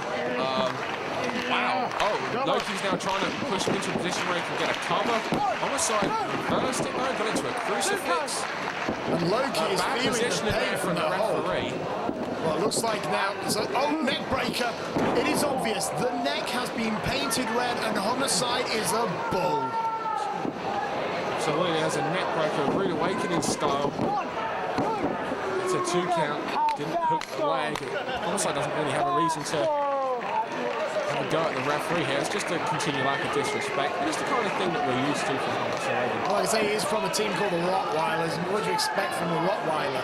Tea and crumpets? No, you expect lots of foam and bite marks. The whip from Loki. Oh, Homicide. Strong start axe. Oh my goodness. Oh, now that was not beautiful. No, that was just plain vicious. That was reminiscent of something that a Rottweiler would do.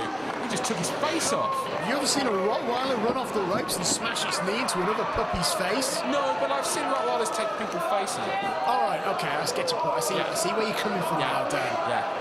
I've seen him been vicious. Homicide is definitely being that. Absolutely, he now picks up Loki. Look at the way he uses the ring. He's using like a weapon. Absolutely, he's making it mean the most to him.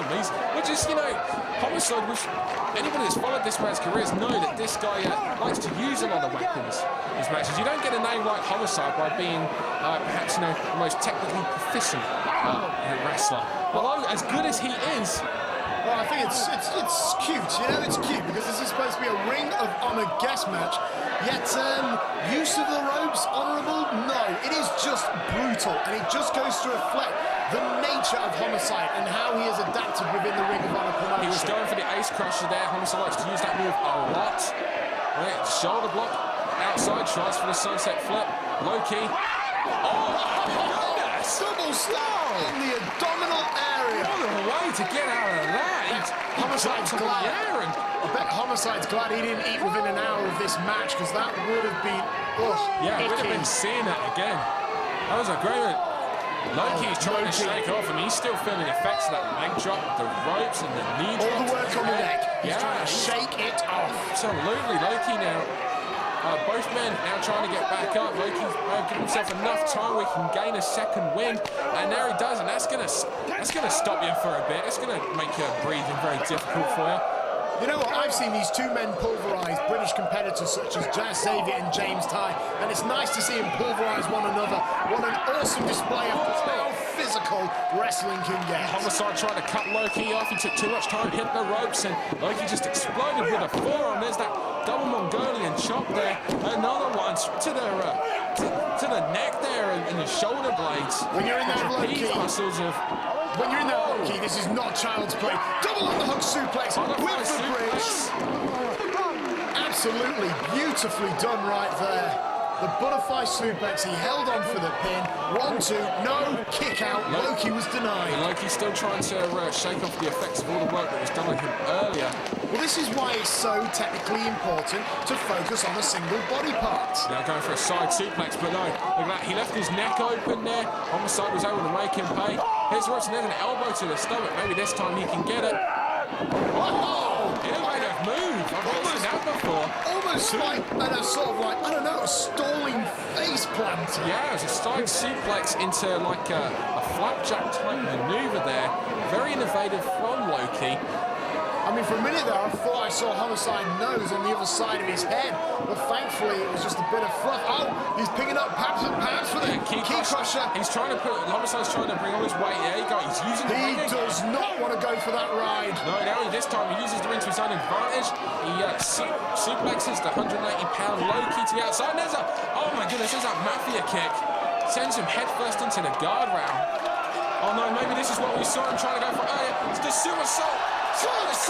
Somersault plancher through the ropes. Oh my Lord, I've not seen it done quite like that. The velocity, the speed, the impact, and he almost landed on his feet. You see people trying to do that move over the top rope to give themselves their space. But there was so much speed and velocity, as you pointed out, and he was able to flip while going through the ropes. That is unbelievable. Both these men have come to Coventry to give us everything here at the Universal Uproar show, as they realise just how important a victory here is. Absolutely, a share of the winner's purse. Very nice. Another chop there. Homicide keeping the pressure on Loki with the whip. He goes down, back body drop. Irishman, the table has turned once again, and now Homicide, the teacher, is back in control. However, he was able to throw all his weight behind that reversal. Took too long now to get in. Tornado DDT, excellent. Swung from the inside that time. 1, 2, wasn't able to hook a leg, and Loki gets the shoulder. Again working on the neck. Yeah, focused on the neck again. Homicide is sadistic. Do you think this is what they're going to be like during Christmas? With an exploder like T-bone suplex out one. With a bridge. Yeah. No weight across the body on that, though. Loki was able to get his foot onto the ropes. Now he's dragging him into the ring. And all throughout this match, Homicide's had great ring presence. That's what he did, and he made a mistake, and now some frustration. Coming up display. That took far too long. Homicide was too concerned with peeing off the referee. Yeah, with it. Oh, Shining with it. He does. Oh my goodness, he brought it from the other side. He caught him on the rebound. I've seen Loki do that before, and it is so sly. And I'm surprised he didn't get the victory. I've never been able to see, though, another athlete quite like Loki, who the Japanese media paint as the new Dynamite Kid, be able to hit a reverse Shining Wizard. I mean, that is incredible. And there's a title crush there, missed. And now, he's Cop Killer, but he slips out the back. Oh, forearm shot there, just gives him enough time to recover. Loki is desperate. There's he a does kick. not want to go for he sends him onto the second rope now. What's Loki selling up here for? Whoa. I do not like the look of this. Oh, goodness. Holy Super Mario Brothers, that was grim. That was just pure vicious. These guys don't come out necessarily to do the most technically flash fancy moves. They probably leave that to the guys like we saw in the opening match. It works for them. These guys just come to kick the living hell out of each other. Loki now. Family. If this is what they do to family, what the hell do they do to people they don't like? I was going to say, like I said earlier, imagine them at Christmas. How do you think they're going to serve each other turkey? Anyway, Loki off the ropes. Oh, looks like, wait, caught him. Ace Crusher. Ace Crusher there. He hit it with so much force. Loki bounced straight back up. Oh my goodness, Lariat nearly took his head off. His head is on the other side of Coventry. 3, no, kick out. And Homicide cannot believe it. And the Ace Crusher there, it's not just like a face plant. The forearm goes round the neck. There is a lot of pressure on that neck. It's like a reverse neck breaker, if you will. Hey, look at Homicide. Up with the Lariat, which is all as much swing as he could in the arm. It folded Loki up over his neck. Look at Homicide. He actually has no idea what to do now. Oh, I think he does. I think he's calling for something, but I think he's taken far too much time. Well, I was going to say, Loki looking dazed and confused. Loki just about waking up, I would think. But what is he going for? Cop Killer again. That's the only thing. It's what he's been building to this entire match. If there's a move that works on the neck and will end it, it's the Cop Killer. Oh, he fought out of it. On a point to the elbow, to the top of the head. Dragon clutch. He's got the dragon clutch. Homicide's in the ropes once again. Great ring presence. This is where the experience factor, in fact, again, Homicide as the teacher will come into play, because his whereabouts in the ring and ring presence is absolutely astounding. Very, very good. Wait a minute. King Crusher. King Crusher! King Crusher! That's it, one great victory for Homicide. For Loki, and Homicide kicked out. You have got to be kidding me. No way did he kick out of that move. Oh my goodness. I was gonna, wow. That's amazing. He just hit the Key Crusher, but Homicide, he looks dead though. Homicide looks dead. Surely he is purely going on guts and adrenaline right now. Nick London, what can you do? When your own fit up after the hit him with a car? No, I think that's hit him with a car. Hit him with a car, Loki. It's, I think, all you can do. Well, he's going to go to the top right. He's going for that Phoenix splash, and Homicide pushes the referee into the ropes, and now hang on a second. He looks like he's going for an ace crash off the top. This is it. I've seen him do this. I've seen him do this move many times to score many a victory. Oh wait, no, Key's got him.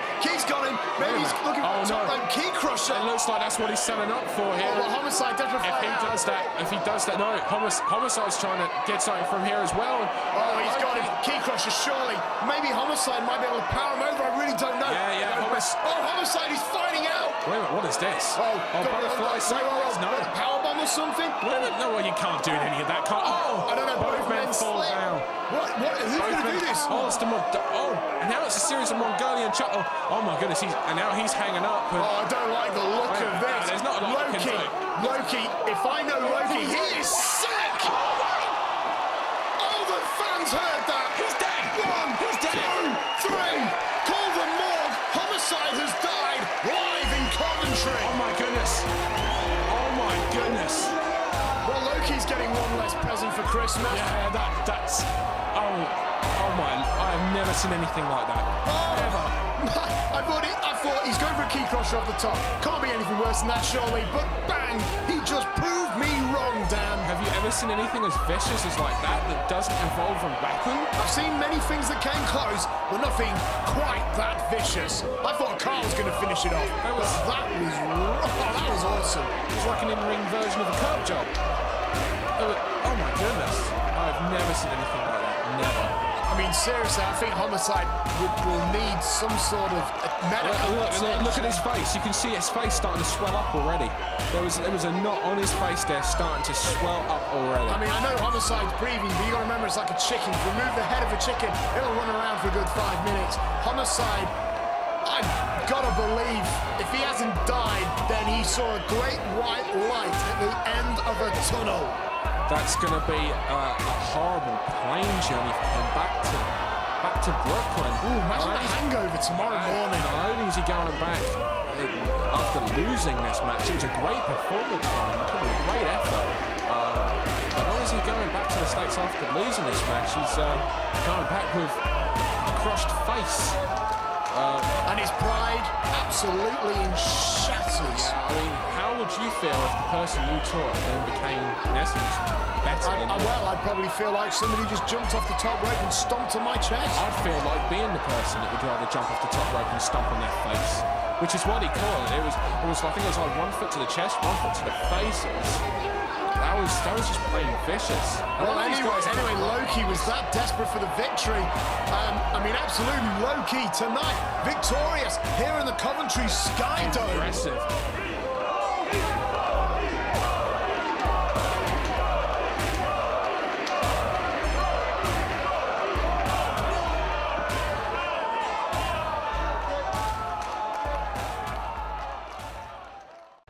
Ladies and gentlemen, I'm certainly excited. You join me right here with former WCW and WWE Shannon Moore. Now, Shannon Moore, it must be a great experience being here in the United Kingdom. You've been all over in America, you've been for some of the big feds, but now you're here at Universal Uproar. And tonight, you're going to be taking on Sonjay Dutt. What are your thoughts on tonight and as well as on your opponent? Well, first of all, being in England, it's a totally different atmosphere. I mean, in America, it's a difference in fans. I mean, whenever you come to England, these fans, they're just all about wrestling. They want to see good wrestling entertainment. Tonight, I'm wrestling Sonjay Dutt, the player from the Himalaya. Sonjay Dutt, he's an awesome athlete. He's a great wrestler, and I can't wait to go out there and be in the ring with him. It's the first time ever since my release from WWE. I couldn't wait because there's so many guys out there I haven't had a chance to compete against yet. I mean, you got, Sonjay Dutt, you got AJ Styles, you got Christopher Daniels, you got so many good cruiserweights that I haven't had a chance to work with, and Sonjay Dutt's definitely one of them. So tonight, we're just going to go out there and we're going to have a hell of a match and just give the people what they want to see, and that's wrestling, man. Ladies and gentlemen, Shannon Moore, thank you very much, sir, and good luck for your match tonight. Thank you. Excellent. Introducing first,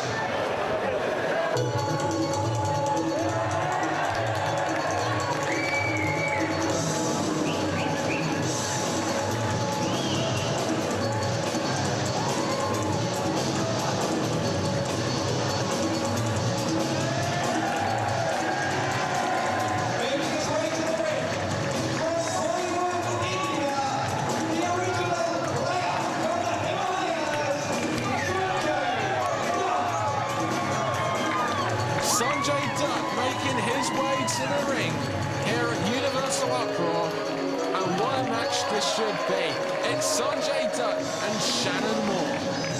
What's interesting, I mean, this individual right here is a mainstay in the TNA X division. He's a very fast, high-flying, super-octane competitor, and he's often in the ring trying to stay at the level of men such as AJ Styles, the fallen angel Christopher Daniels, but tonight he's going against Shannon Moore, and it should be a fascinating contest, because we found out earlier on today that Shannon Moore will be making an appearance soon for TNA, and this should be a great match to showcase his abilities. Both men are actually going straight back to the airport after the show tonight. Sonjay actually has to wrestle for TNA on their pay-per-view tomorrow night. And Shannon Moore actually wrestles on their TNA television tapings on Monday night. They're naturally going to have some great matches over there, but we are getting it first. And Shannon Moore makes his way to the ring now. And this should be a great match. Great match here. Two cruiserweights or flyweights, or whatever terminology you want to use. The Prince of Punk and the original player from the Himalaya. I mean, Shannon Moore's gone through a massive metamorphosis as of late. I mean, he was originally, first he started off as a boy band member in Free Count in WCW. Then in WWE, he found some degree of fame as Matt Hardy's follower. But now he is the Prince of Punk, and he is here to make a name for himself. Now, I spoke to Shannon Moore earlier in the day, and he is excited, he is jacked that he is here in the United Kingdom.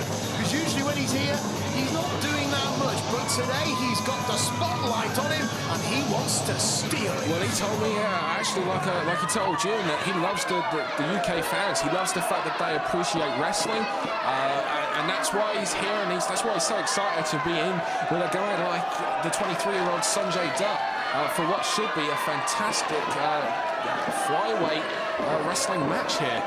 I say the experience has got to go to Shannon Moore just purely because he's been in WCW, he's been in WWE, he's been in the ring with a lot of guys. I mean, even though he had his butt handed to him occasionally by individuals such as Brock Lesnar, for example, it's from those failings that you learn how to become even better. And something tells me that Shannon Moore's days are going to keep getting better. Oh, absolutely. Shannon Moore made his debut back in 1995, wrestling for the Omega wrestling promotion. And Sonjay Dutt made his debut in late 2000, really making 2001 his first year in professional wrestling. So you're looking at a 10-year to 4-year difference in experience there. So definitely everything going Shannon's way. Sonjay's recently been competing over in Japan as well for, I believe it's for All Japan Pro Wrestling. Oh, he's going for the mohawk. Oh, you're going to have hair like that. You've got to understand people are going to make the most of it.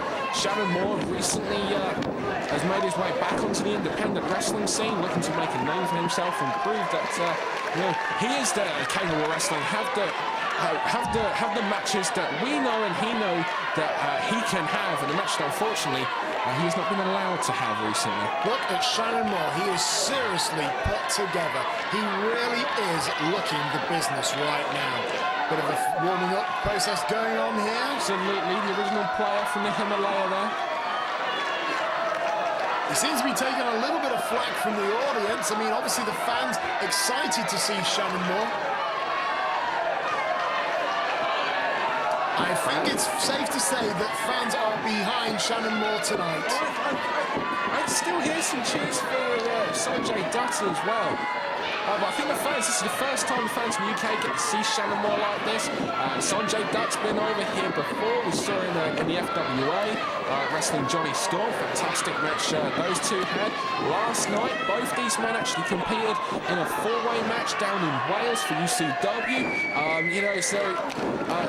Really, I think it's a case of the fans are really looking forward to see Shannon Moore. And there's Sonjay Dutt making the most of the mohawk there, the Prince of Punks. Shannon Moore was desperate to speed up the momentum, but Sonjay Dutt's just holding onto that headlock. But Shannon Moore finally, oh no, Dutt held on. Yeah, you see that? Why would you want to hold on to that headlock? Seriously, you'll cut your hand. No, I'm surprised he's able to hold on. The amount of gel that's no doubt in it. And there's a nice side headlock takedown there. Shannon Moore trying not to roll his shoulder onto the mat. Tries to roll Shannon Moore. This is the experience factor comes into play. Shannon obviously getting a lot bigger than Sonjay Dutt. Do you honestly think it's gelling? Seriously, to get hair like that, it's got to be at least, you know, wood glue or something. Wood glue, okay. Well, excuse me, do you know any punks? No. Of course they use glue. How else do you get it up like that? You do not know Shannon Moore. Anyway, few nips there. Nice arm. Oh, yes, the arm drag. That was neat. Dutt was a hair quicker there. That youthful exuberance paying down. There's a backslide kick out. Moore now takes the leg and goes for a leg hold, but Dutt kicks him off. A reverse monkey flip of sorts. Very nicely done. Sweeps the leg. Pinfall attempt. The kick out. Dutt up, sweeps the leg. Pinfall attempt. Moore kicks out. Nips up, and that was graceful. Do you want to take a breath now? So I'm pretty sure you could do one just like these two guys could do with a breath as well after the speed of the action just then. I can't help it. I was blessed with huge lungs. Both men now. And they kind of tested the waters now. They know what each other's capable of. This is their first singles match against one another. As mentioned earlier, they did compete last night in a four-way. Now it's their singles match. Should be great. And Sanjay just trying to get a bit of air there. Yeah, Shannon's in the corner. He's ready for some action. Well, obviously, both men in absolute phenomenal condition. Oh, what? Looks like Dutt's trying to be a bit of a pain in the butt right here. Yeah, maybe some mind games going on from Sonjay Dutt here. And Shannon wants to get this going. He wants to wrestle here. And Sanjay seems to be more preoccupied with the crowd and posing. And you like poses anyway, you were mentioning that earlier. Nothing wrong with poses. Anyway, well, Sonjay Dutt now going to the outside of the ring. I mean, maybe he's trying to shift the momentum, the psychological momentum in his favour. Absolutely. Well, I mean... Is he leaving? It was Sonjay Dutt. I mean, it's Shannon Moore. I thought Dutt was leaving. I mean, this guy... Back in that ring is the Euro champ, my damn name, Sanjay, Sanjay, Sanjay. Well, some of the crowd actually are chanting Sanjay. Well, he's milking this crowd for all it's He's worth. playing mind games really here as well. He's taken Shannon Moore off his game. Shannon Moore seemed to have a bit of leverage there. He was ready to keep going, and Sanjay obviously wasn't. Dutt is in a foul mood. Yeah, I'm not used to seeing Sanjay Dutt in this kind of mood before. Maybe he's upset. I mean, I suppose in many ways, I mean, it's Shannon Moore's big first UK appearance. Maybe he feels like the spotlight is too much on Shannon Moore. That maybe he feels like he's supposedly designed to be fodder for Moore tonight. Yeah, absolutely. I mean, I think Sonjay Dutt's had a lot of success for considering the amount of years he's been in the business. Oh, now Shannon Moore's to the outside. Yeah, he allows Sonjay Dutt on the inside, and Shannon Moore decides he's going to take it. He is mocking Dutt. Now Shannon making his way. And again, I mean, there's The only way I'm going to get that ring is if you chant my damn name.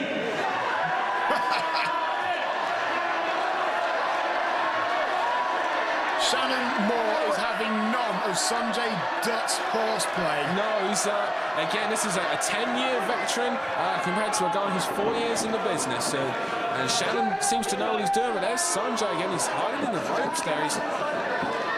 He's going to go to Shannon Moore when he's ready. Well, now he's trying to test his strength. And considering Look at Shannon Moore's physique. Would you honestly go test the strength no, against that exactly, guy? which makes me think he must have, considering his antics so far, he must have a backup plan. Because either that or he's incredibly brave. Okay, well, there's the lock up. There's the knuckle up right there. Maybe there was a genie involved, and he, one of his three wishes was that he was stronger than Shannon Moore. I'm guessing not, because he's losing. Well, here we go now. Moore just forcing Dutt down. He's trying to get... No, Dutt's fighting back up again. Great show of strength right there, but no, Moore with the trip up. Yeah, absolutely. It was used a leverage, back heel trip there. Dutt does not want to be pinned, obviously, and Moore is like, oh wait, he flips him up. Dutt now into the wheelbarrow. Oh, and an arm drag. Yeah, it takes the much bigger Shannon Moore off the ropes. Flying head scissors counted there. Whoa, that looked potentially risky right there. Whoa. Dutt now flips Moore off his feet. Very interesting there. Shannon Moore counted the first head scissors far too strong. He threw him down, but Sonjay Dutt just threw his legs back up into the air and hit that head scissors, the whirly bird head scissors. There's a springboard drop kick. Keep Shannon Moore on the outside. This is what Sonjay needs to do. He needs to use the fact that he's Hurricanrana on the outside. Such velocity, it flips Shannon Moore straight back up. It's making the fact that he's a lot quicker. You know, as odd as it may sound, I do not believe Shannon Moore is this used to fighting an opponent lighter than him. Since leaving the proverbial land of the giants, Shannon Moore himself has put on considerable weight in the gym, and now it is Sonjay Dutt who is the flying airplane of this match. Absolutely, he dives straight over the top of the barrier there. Again, he's wearing out Sonjay Dutt. Sorry, he's wearing out Shannon Moore. You know, Shannon obviously cannot go like the same way that the much lighter Sonjay Dutt can. And it seems almost as well if those mind games earlier seem to work a bit, because Sonjay Dutt's now in control. Well, Dutt is definitely in control right now. He took the chance. He went for that hurricane around the outside, and it's definitely paying dividends. If that was an investment, he's raking in the cash. Because now Shannon Moore is feeling dizzy and confused. Sonjay Dutt, very accomplished for just the 4 years. It's actually, I mentioned there about him working. That was pretty. It was actually, I mentioned him. But not oh my effective. goodness. Right on the top of his head there. Absolutely hip tossed into the corner. That's the most vicious hip toss I think I've ever seen. Shannon Moore has gotten aggressive. He has gone a lot more aggressive. Well, he's the Prince of Punk now. He's no longer somebody's follower. He is now the Prince of Punk. He's making his own name, and he plans on doing that here tonight at Universal Uproar. I mean, like I say, the guy's a 10-year veteran. I was going to say, he seemed like such a nice boy in the back, and there's a good elbow drop right there. Yeah, a lot of cover, body on the top pinfall, the kick out. Shannon now takes control of the arm. Shannon Moore, former HWA, which is a Heartland Wrestling Association over in the States, cruiserweight champion. He's held that title twice, actually. Again, he's a 10-year veteran. Some of the best have been down in Heartland, so he knows what he's doing. Sonjay Dutt recently has been competing in Japan, as I mentioned earlier, wrestling for, it's actually the 0-1 promotion over there. Tell the world, look at a submission hold from that. It didn't work the first time. He wasn't able to get the head scissors. It was countered, and then he was able to hit the head scissors from another counter. How did he get into that? He turned it into a flying armbar. How did he get into that? It was the fact there was an armbar and a double stretch there almost. With he hooked the leg underneath, and there's the power of Shannon Moore. He cut Sonjay off as he was making his way back to his feet with a clothesline. So simple, yet so effective. Please look at the size of the arms, of Shannon Moore compared to that of Sonjay Dutt. Like logs. And now, looks like Moore again is the one in control, and all it took was a little bit of brute force and power. Cheeky little chop in the corner, a very strong forearm. Dutt, as you can see right there, looking quite worse for wear, thrown into the corner, and Moore follows through, but misses. Nice there, scoots in between. Oh, over the top, somersault, springboard, hurricane rana there. Backdrop, Sonjay now trying to get a second wind almost. Series of kicks. Now he's going for, the springboard tornado DDT, definitely. 1, 2, 3. No, 2 count there. Good near full, and it seems like Sonjay's giving himself a position where he can catch a breath or two after 3 successive moves there, result in that great near full, and now maybe Sonjay can make something out of this. Sonjay Dutt now, he's thrown a fist. I mean, but it looks like he couldn't stay on his own feet. A kick there to the midsection. Yeah. Off the rope. But Moore had a foot. Shannon was still feeling the effects of that tornado DDT. Hooks him over the shoulder now, almost like it's a pump handle DVD setup of sorts. Yeah. And swings him round and drops him hard. Looks like an Olympic slam there with the pump handle. Very innovative move. Hooks the leg. Look at the way Shannon Moore, that's the experience, hooks the leg. He also grapevines the fingers. He locks the fingers to make it even harder for the much smaller Sonjay Dutt to kick out. Dutt has to exert more energy to get out of exactly. That's the experience difference here. 10 years over 4. Well, here we go now. Moore now has him in the corner. And Moore just wailing away there on Dutt. Whips him out. And wait, Dutt now went high flying, but oh, was greeted Tried in the the reverse knee. cross body. Shannon saw it coming and just simply dropped to a knee. Northern Lights tight pinfall too. But So he rolls through now. he couldn't get a pinfall, so he's going for the submission. Yeah, he saw a free leg there. And you notice a lot of the things that Sonjay's been doing, it's been a lot of the high flying moves, obviously, that besides, and it's what Sonjay Dutt is known for. He saw a free leg, take away the leg, and you take away a lot of those high flying moves. And certainly the leg is in the knees, which are used as the springboard. The body, and that's what we said a lot of Sonjay Dutt's moves. We saw the springboard DDT earlier. I mean, a lot of the experience, you can see Shannon Moore's experience coming through, because unlike Dutt, Moore hits a move and then follows it up. This time he hit Northern Lights, then followed up with the single leg Boston Crab. Yeah, he saw a free body part. It made sense to go for it, and he did just that. Right now, Sonjay's holding the knee. Well, this is not good for the ex-divisioner. Obviously, he'd want to be able that. He wants that option to fly. He needs that option to survive, and Moore is denying him that option by working on the leg. That single Boston Crab looked very tight, very painful, and now Moore is going to reap the benefits of that hold. Going for the top rope superplex. Sonjay back now. Hillen. Where's he going? Dutt looks like he's going to go for a powerbomb off the top. Got it. Andy Quilden with only a 2. Close full there. Andy Quilden was right there to make sure that it was a free. Oh, good. Super kick out of nowhere. He threw himself Hindu press though. Moonsault. Picture perfect one. I like the. Oh my goodness. I was going to say I like this series of succession moves to get the 3, but he didn't get the 3. I like the way he threw him back up into the super kick there. Maybe this time he's going for the Hindu press. That's what he's signaling for. It's a corkscrew 450. He hits this. It's over. He rolls through. He adjusted in midair. He goes up for it. I'm not sure what he's going for there. He's just trying to move to avoid Moore, but Moore just caught him square in the face. He tried to cut now his head going off. up top. Oh, look at that. Morgasm, that's it. 2, 3.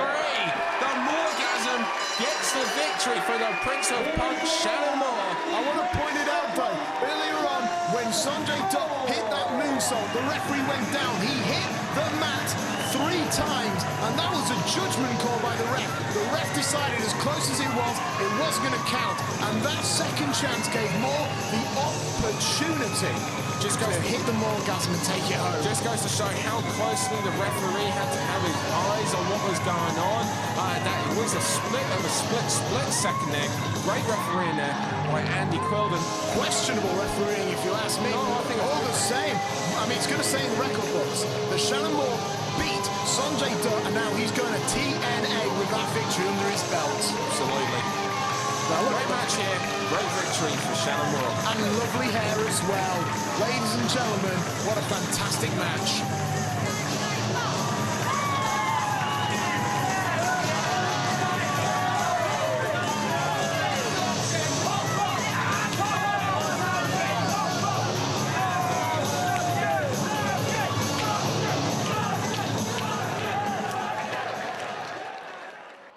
This matchup is a hardcore rules 8-man tag team elimination contest. Introducing first,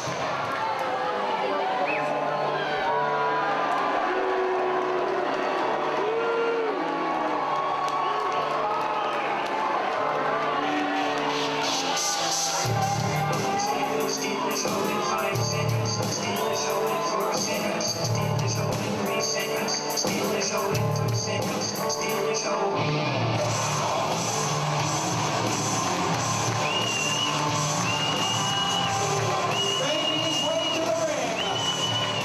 He is the FWA British Heavyweight Champion from Finchley Park, London. The show stealer, Ladies and gentlemen, no time to fear. The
because I know how to treat my bitches right.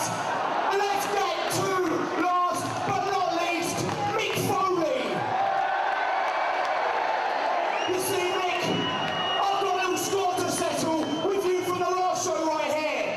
So tonight I'm going to prove that you are washed out. I'm going to prove that you are crippled and nothing but waste of space, because you're going out here on your big fat ass, and there's two things you can do about it. That's nothing and like it. My goodness.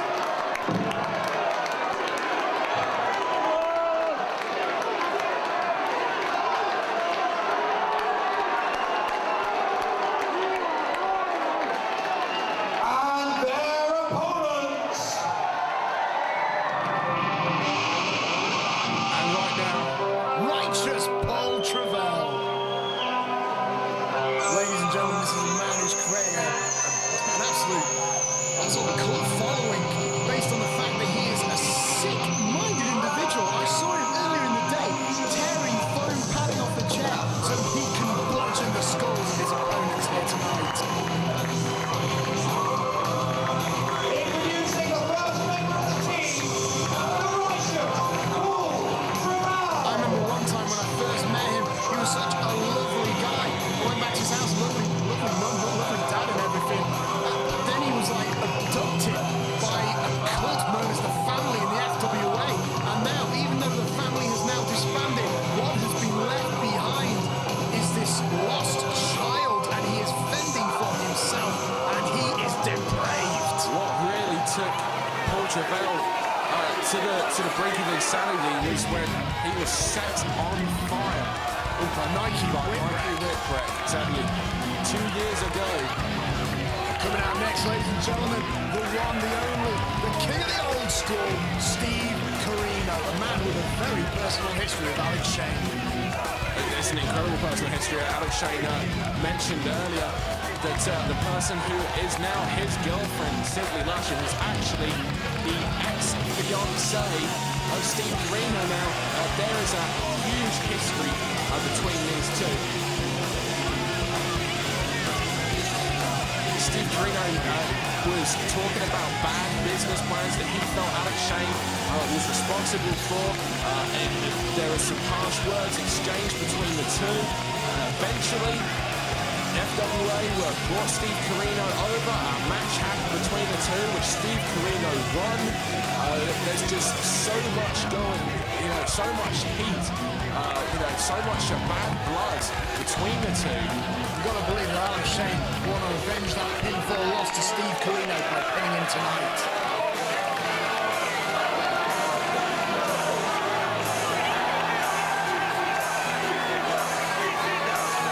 And we know what that music means. Absolutely, the Sandman.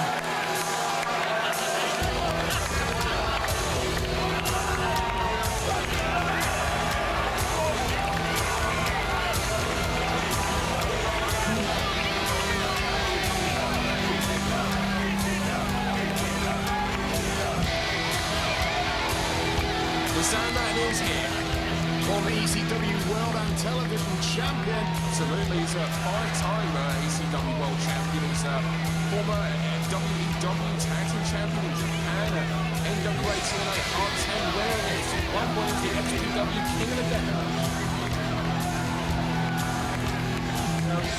Obviously, we don't know where he is. He's not coming through the entranceway. Oh, there he is!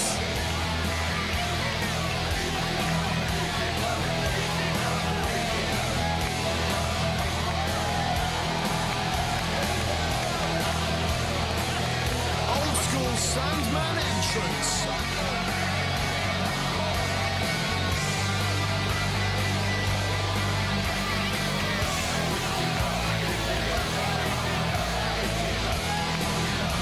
Coming through the crowd, drinking the beers, smoking the cigarette, and in his hand is, well, that's his child, if you will. It's the Singapore Cane.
into the Coventry Skydome to join Mick Foley and his band of, well, American warriors to take on Alex Shane. Tag team partner.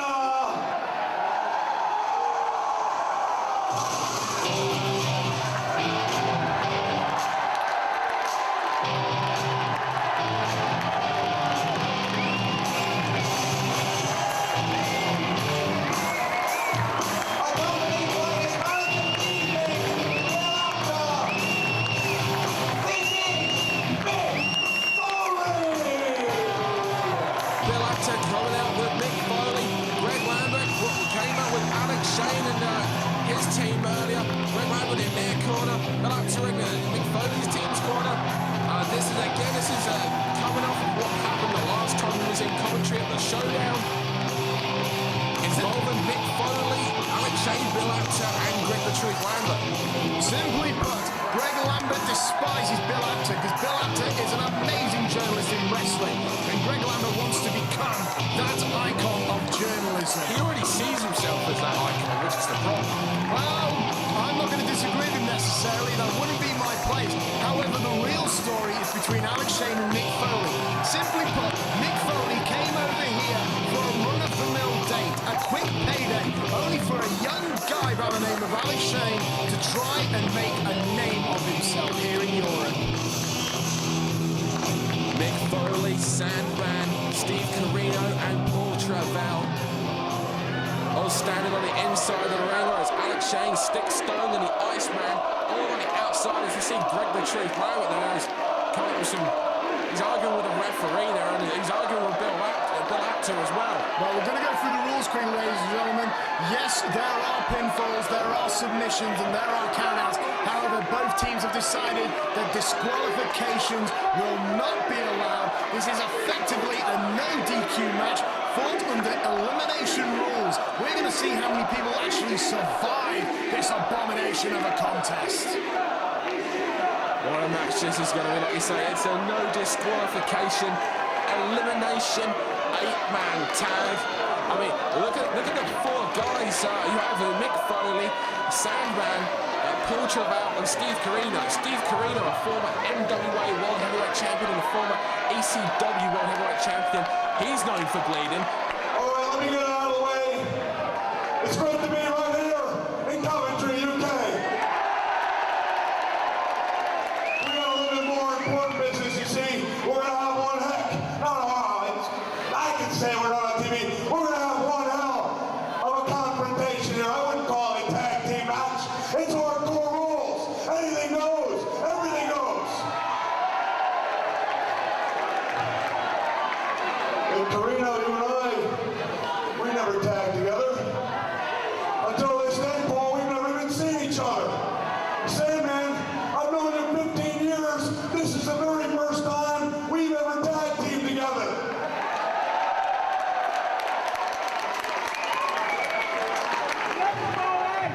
Right after the night, we can get back to never getting along ever again. But for one night, what do you say? We make a pact to kick a little ass right here in Coventry.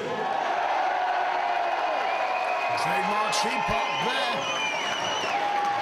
As I was saying earlier, Steve Corino, former ECW and NWA World Heavyweight Champion. He's AWA champion. AWA champion. He's known for bleeding. He can be extreme. The Sandman, the hardcore icon, former 5-time ECW World Heavyweight Champion. As I said, he's known as the hardcore icon. He's known for being extreme. You've got Paul Travell, who was famously, as we alluded to earlier, set on fire. He's definitely none of that. He's known for being extreme. And then you've got the hardcore legend, the king of the death matches, Mick Foley. Unbelievable. I mean, you've got four of perhaps the most dangerous wrestlers ever assembled all on one team. But you know what, Dan? Back up a second. Let's talk about the other team. You've got Alex Shane, a man who's dominated British wrestling, a man who is without doubt the closest thing we'll ever have to an undisputed champion in this country. Meanwhile, you've got Stixx and Stone, two very big, aggressive guys. current British Tag Team Champions. They're making an absolute name for themselves right now. And of course, a man who considers himself the European hardcore icon in the Iceman. Iceman, of course, having his personal problems with Paul Travell in British wrestling. But this will be the first time they've actually stepped into the ring against one another. Absolutely. This Iceman's just coming back from a broken collarbone as well. You've got to wonder how that's affecting him. I did ask him, and he told me to shush, basically. Paul Travell now tight headlock. Very tight headlock there. Stixx Just so powerful. Whoa, just run right through. It was hitting a roadblock there. Actually hurt Paul Travell's shoulder. Stixx is incredibly strong, and as is Stone, and I've alluded to on previous FWA shows that I find it a little bit hard to talk about them in case I say something that might upset them, because, quite frankly, they'll come and find me. And well, I did speak to them earlier in the day, Stixx and Stone, and less said about that, the better, quite frankly. Ladies and gentlemen, Stixx, I mean, this is a monster of a guy. I actually used to train with him, and it's guys like him that make me wish I took up something, well, a little friendlier. He is mean, he is aggressive, he powerbombs, power slams people into submission. And the crowd getting on the case of Simply Luscious. Don't go there, don't go there. Simply Luscious is, of course, the ex-fiancée of Steve Corino, and as we alluded to earlier, there's a lot of heat now, a lot of bad blood between Steve Corino and Alex Shane, and there's a simple thumb to the eye there from Paul Travell. Absolutely, I mean, Simply Luscious gets around. She's been from federation to federation, working her craft, but tonight she's there for moral support. Stixx now just burying Paul Travell in the corner.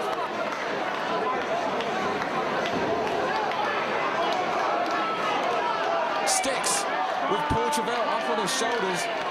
Well, set him up for something. Paul Travell landed on his feet. Stixx charges. Paul Travell, probably one of the most agile hardcore icons in the world today. As he crawled there with that flying Hurricane Rana head scissor takedown. You know, when Paul Travell first came into the FWA as hazardous Paul Travell, he was very much into the lucha libre style. I remember, yes. Absolutely wonderful athletic display, but he basically handed in those springboards and replaced it with barbed wire. The extreme icon, the Sandman, makes his the Sandman with a hip toss and an arm drag. My goodness. We've seen wrestling at the beginning of a hardcore match. Mick London, the Sandman, hit an arm drag and is now working the arm with an arm bar while bleeding from the head. Well, absolutely, and that blood came from smacking a can in his own head. And now, here comes King of the Old School, Steve Corino, working on Stixx. Absolutely. I mean, this is a wonderful opportunity for Stixx, and I'm sure he'd be enjoying the opportunity, only for the fact his shoulder was currently in pain. But here comes Stone, Stixx. a human breeze block. Stixx and Stone, FWA World Tag Team Champions. Stone has the 31-year-old Corino there. Shoulder block. Stone doesn't go anywhere. Absolutely, I mean, Stone's been going around from federation to federation in the United Kingdom today, proving himself to be truly dominant. Corino gets two bounces off the ropes, has enough momentum behind him to take the human breeze block down. He's pointing to the hardcore legend Mick Foley, and here he comes. And Mick Foley will chisel away at the breeze block. A right hand from Foley. Another right hand, and listen to the crowd, Nick London.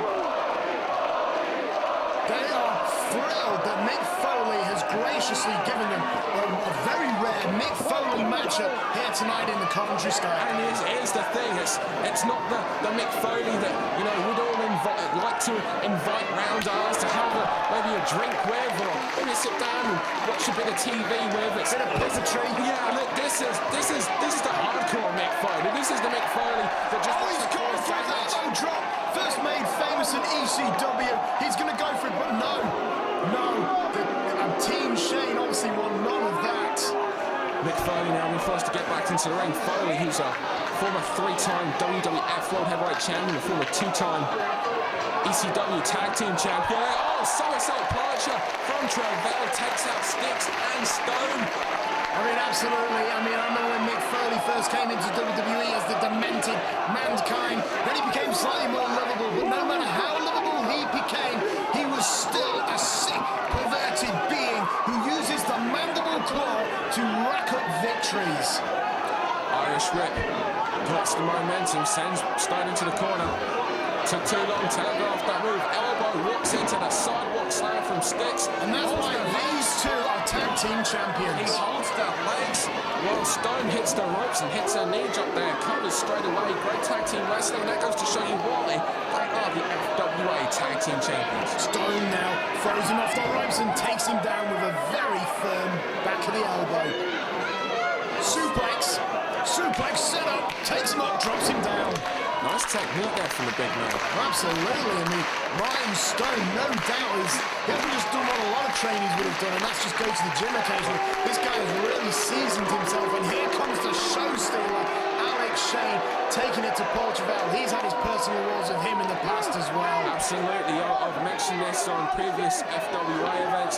Paul Travell actually has more victories over the show stealer than any other person in the FWA or even in the UK scene. In fact, it was Paul Travell's band, The Family, who took the tag team championship away from the show stealer Alex Shane. And show stealer with a trademark lariat takes a Paul Travell and just barely holds him up. Yeah, Paul Travell actually was going to collapse down, and Shane kept him up there.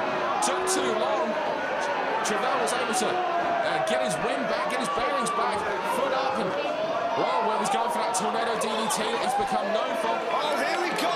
Checker from the neck! Oh my goodness. It's the pop handle. It's into the face crusher on the knee, and then it's into that variation of the ace crusher, a diamond cutter. You know, I'm actually impressed at how much everyone's holding back. I mean, they haven't figured out yet that because there's no disqualification, they could quite easily just run in there and cause absolute chaos. I think Nick London, this is like the quiet before the storm. Yes, a variation into that spinning neck breaker there. Trademark Alex Shane maneuvering. Oh, here we go. The Iceman.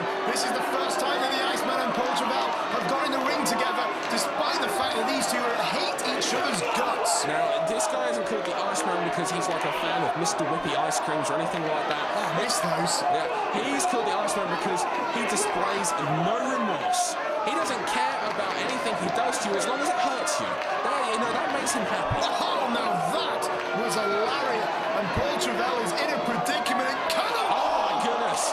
Well, I'll put it this way, just to show you how dangerous the Iceman is. He actually really made a name for himself several years ago at the video game wrestling event where he took on Madman Pondo in an ultra-violent death match. And anyone that knows anything about that style of wrestling knows that Madman Pondo is classed as an incredibly dangerous man, and Iceman certainly did more than just earn respect. Well, I was going to say, recently Iceman also survived a match with Loki. Absolutely amazing, hard-hitting contest. Iceman now signaling for that cannonball roll again. But, hit and miss and off his head. Oh my goodness, remember what I mentioned earlier, the broken collarbone. He's just come back from a broken collarbone. You've got to wonder how much, it can't be 100% healed. And then he's just screamed. That was horrible. Iceman just charged out. He's not with it. And then Spinebuster. Paul Travell, he dug deep for that. Yeah, great strength there to pick up the big Iceman. God, I don't know how wise that was, though. I mean, seriously, the guy at Paul Travell's size to pick up something like that, it puts so much strain on the abdominals, you can even tear those muscles. Iceman. Foley's in. Foley and Iceman and Stone and Stixx and Shane. And Shane gets cut off. Well, no, here comes Stone from behind there. But he's decided that he's just going to let Alex Shane and Mick Foley slug it out. Foley getting the advantage. And he's bringing him down in the corner. Look at the number of punches this is. He's just punching through that head. And bang, bang, and bang. No, I know what comes after this. Yeah. Running knee to the face. That knee. Oh, my goodness. Alex Shane has just been delivered into next week. Mr. Socko! I can't believe they let that through customs. Well, there's Stixx and Stone, however, before Mick Foley was able to use Mr. Oh my goodness. Oh, now that was clever. Now that's why they're the British Tag Team Champions. Anyone that knows anything about Mick Foley knows that he has 2 children. I've got a feeling after that he isn't going to have 3. Wait a minute, you've not read his latest book, have you? No. He had 3 kids. And Corino was taken out as well. now. No, Alex Shane taking it to Corino. Thank you for correcting me. No, well, it's all right, it's my job. Anyway, Stixx and Stone and Alex Shane picking at the carcass now. I'm pretty sure Steve Corino wish he could thank someone for coming to his rescue right now. Well, simply luscious would, but well, she hates him. So it's all good. Double whip off the ropes. Corino comes back. Oh, double spine bust. Oh, the kendo That's the Sandman, the hardcore icon. Well, obviously he didn't like getting thrown into that barricade. And this is why the fans came to see him. Storm though. Oh, wait a minute. We've seen this move before. Wait a minute. Yeah, he's going for a suplex. Wait a minute. Oh, no, that can't be. Oh, Oh, my goodness. Oh, my goodness, he's broke his neck. absolutely. The Sandman has been eliminated. And that is it. Sandman is out.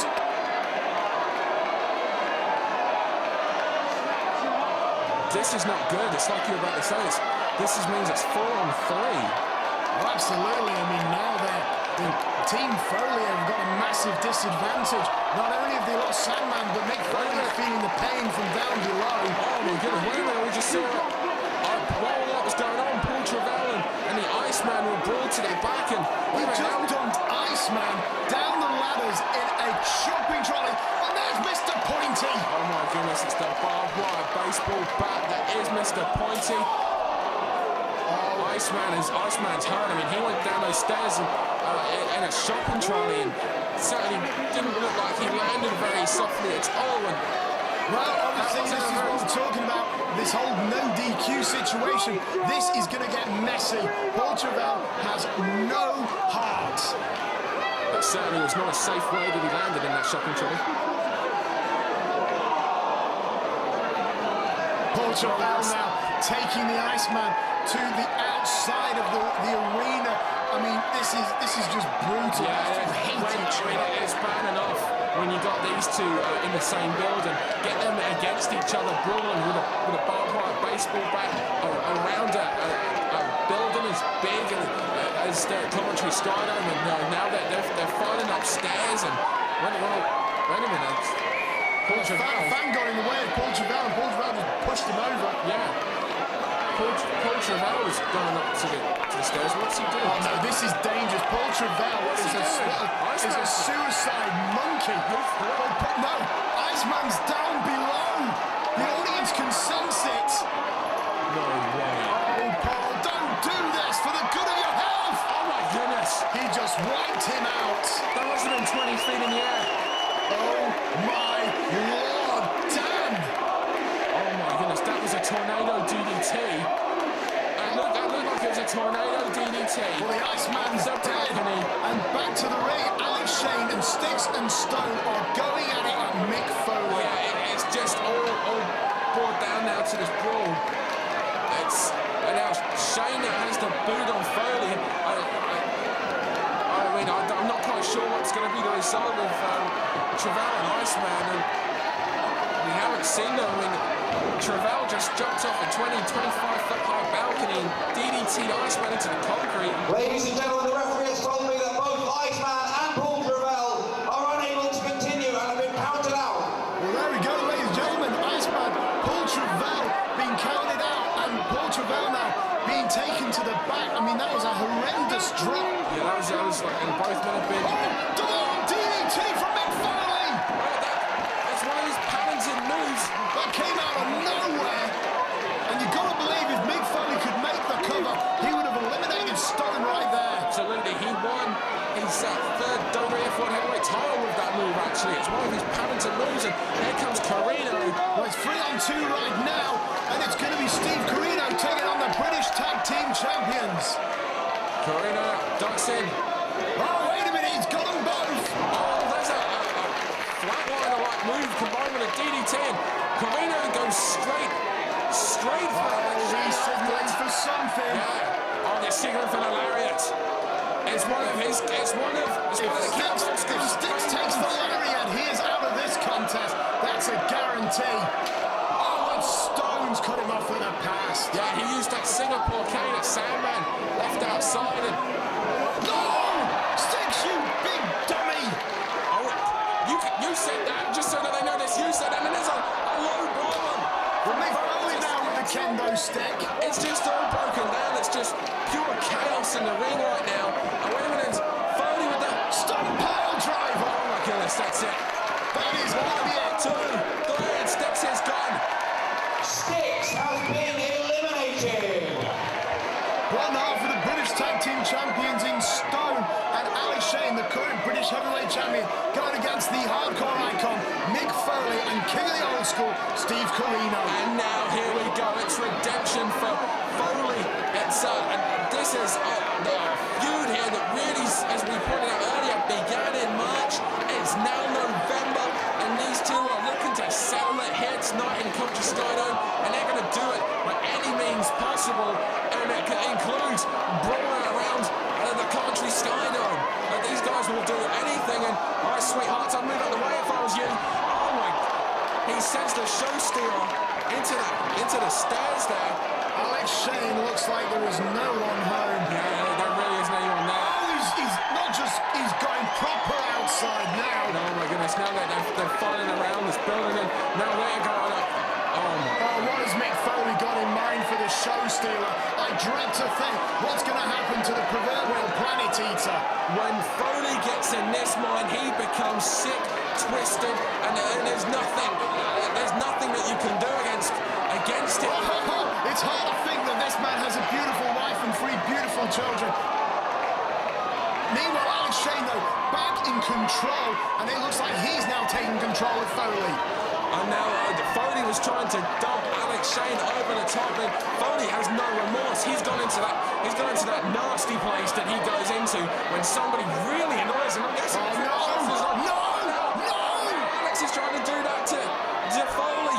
Mick Foley is going on a one-way ticket to hell and back. We've seen Foley take some unbelievable punishment throughout his career.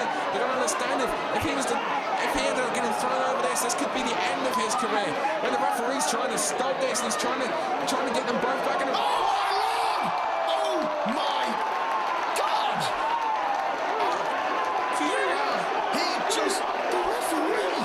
I don't know. Look, The referee just took a dive. It didn't exactly take it voluntarily, though. Alex Shane just sent the referee off the balcony and onto the fans. I mean, that's not suit material. That's oh my goodness. Well, we've now gone back to Martin Stone. Still, I can't believe we just saw the We don't have a referee. referee. Yeah, but now we don't have a referee. Now, as wild and chaotic as this match was before, now what's going to happen? There's a martial law, and Stones is taking is completely unaware there's no referee, and he is taking Corino back to the ring. It looks to me like Corino is probably bleeding there.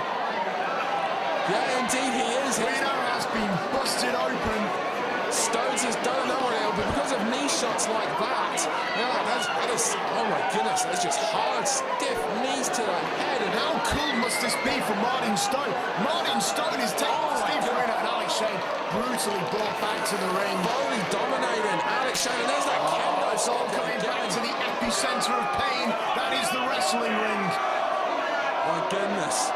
Foley's back in the ring now, and Foley's got Mr. Socko on his hand, and you can only imagine what's in his mind now. It's pretty safe. Stone's been measured up. It's the mandible claw. Mandible claw. Mr. Socko. Stones is tapping, but there is no referee. There's no referee. Stones is fading. Stones is fading. And Foley, you can see Foley's calling out. Incredible painful nerve hold. Here's Steve Linsky, about time too. Martin Stone has been eliminated. Big boot! Alex Shane with a big boot. He's just killed Foley. He's got it. Mick Foley has been eliminated.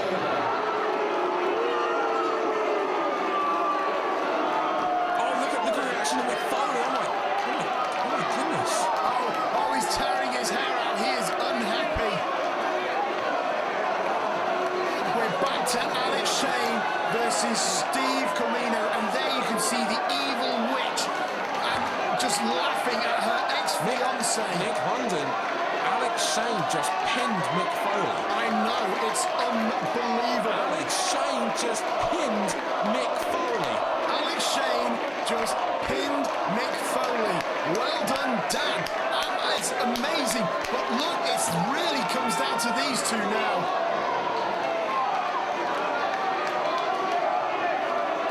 And now it's come down to a slugfest between two men who generally don't like each other. I mean, you cannot hate each other more than what these two men do. I mean, they've been feuding and bad words have been said between the two now for Seriously, 3 years. no one makes it more personal than Alex Shane. You pin Alex Shane, he'll steal your woman.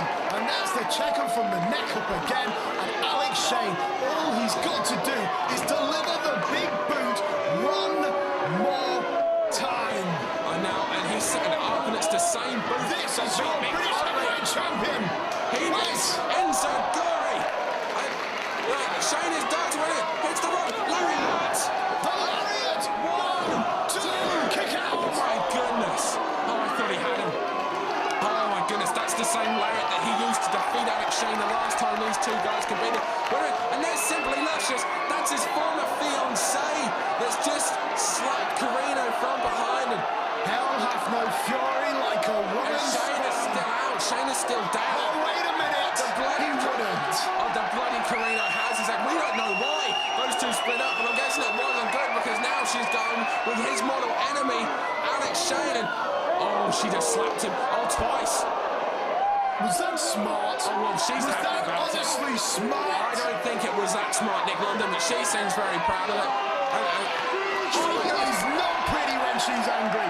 And Steve Corino is going to make her pay and drop her onto I don't her think head. she's pretty at the best of times, and I don't think she's going to be any more prettier if Corino hits this pile driver. Well, I think it's safe to say that she's not going to be effective. Oh, big boom! Oh, British heavyweight champion takes it. He just like Foley 1, 2, 3. But Corino kicks out.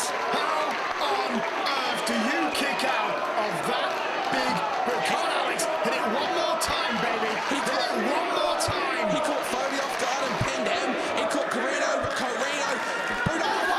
Simply Luscious has just got hit.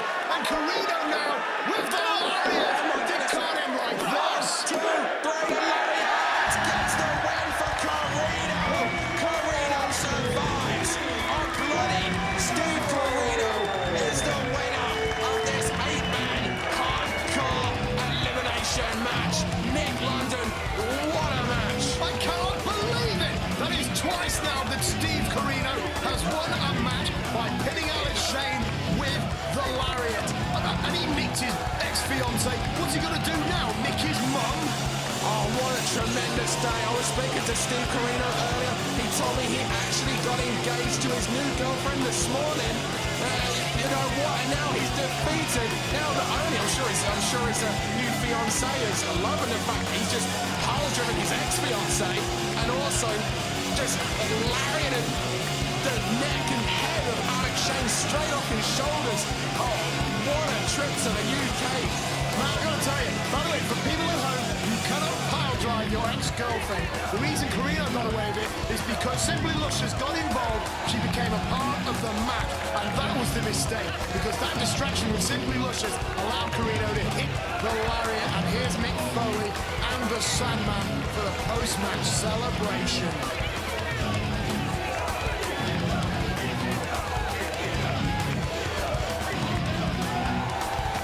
She interjected herself into the match, like he said, and she paid for it. And now the hardcore legend Mick Foley, the extreme icon, the Sandman, and the winner of the match, Steve Corino.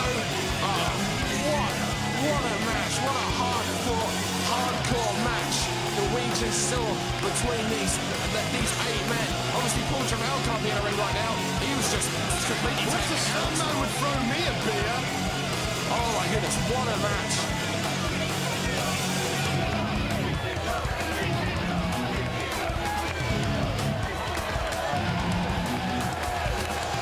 United under one banner. United to take out Alex Shane. And damn it, they actually succeeded. Absolutely. I mean, I could have given the show stealer all the credit in the world. He did beat Mick Foley, and I can't get over that. I mean, that's the biggest victory of his career. But he's now 0-2 against Steve Corino.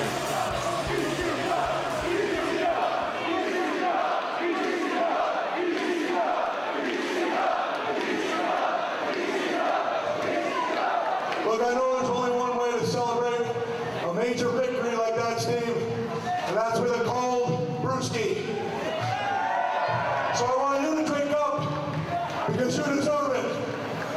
Sandman, I want you to drink up because that's kind of what you do. But hey, this is my best final, and I don't go home for 2 more days. So I'm gonna have to politely decline to celebrate. Hey, yo, yo, yo, you're drinking a beer with us, Cactus. You wanna see Cactus drink a Rottweiler? Oh, okay, all right, I'll tell you what. How many people here? 2,000 people here. State WWE comes to Coventry in 10 days. I'll drink the beer, but let's keep it our secret, okay? Don't tell Vince or anybody else in the WWE crew. How's that sound, Sandman? I'll tell you what, for a bonus, not only am I going to drink a beer, I'm going to take a swig out of that cigarette.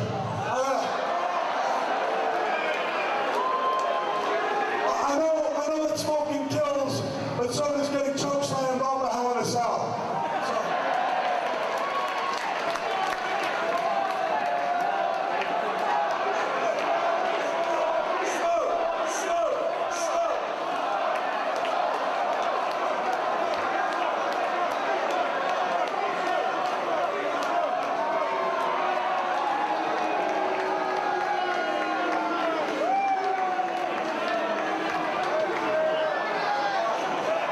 Hey, you're not Bill Clinton, you gotta inhale.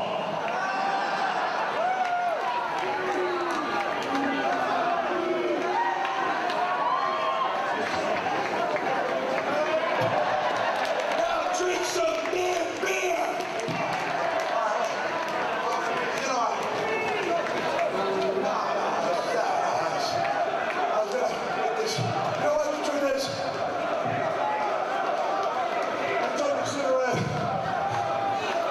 You and I are both going to drink a beer, but we're going to do it while we toast Steve Corino for an unbelievable victory.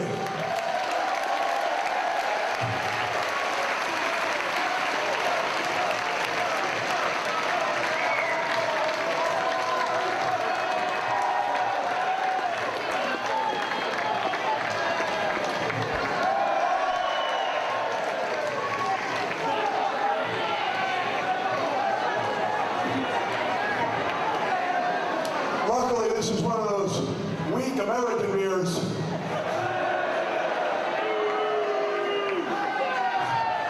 But, all right, Steve, thank you, brother. Sandman, thank you very much.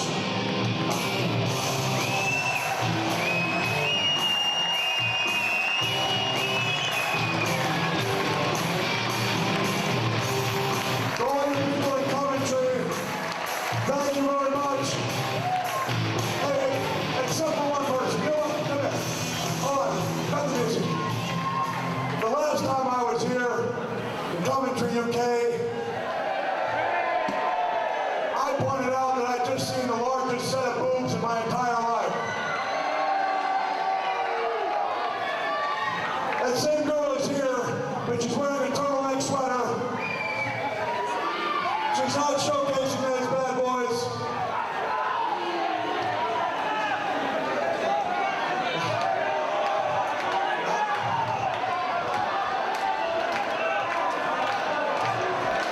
Boobies, boobies, boobies, boobies, boobies, boobies, boobies, boobies. Never mind. There's a lot of kids here. Thank you very much. Steve Corino, thank you.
Williams, former FWA British Heavyweight Champion, and a man who is truly a measuring stick here in British wrestling. This man has been an ambassador. He's been over to America, and more specifically in regards to this match, Japan, to represent the British style. Many thought the British style had died, but no, Doug Williams is alive and well, and he is kicking butt all over the globe today.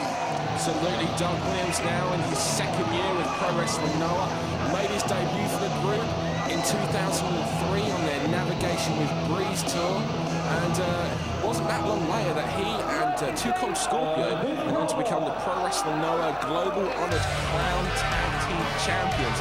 Doug Williams has had an absolutely amazing career in Pro Wrestling Noah. And the man who's about to make his way to the ring right now is Akiyama. And this guy here was he was the second man to ever hold the Pro Wrestling Noah Global Honored Crown heavyweight title when he defeated the founder of Pro Wrestling Noah, Mitsuharu Misawa. Interestingly enough, is on the opposing side here.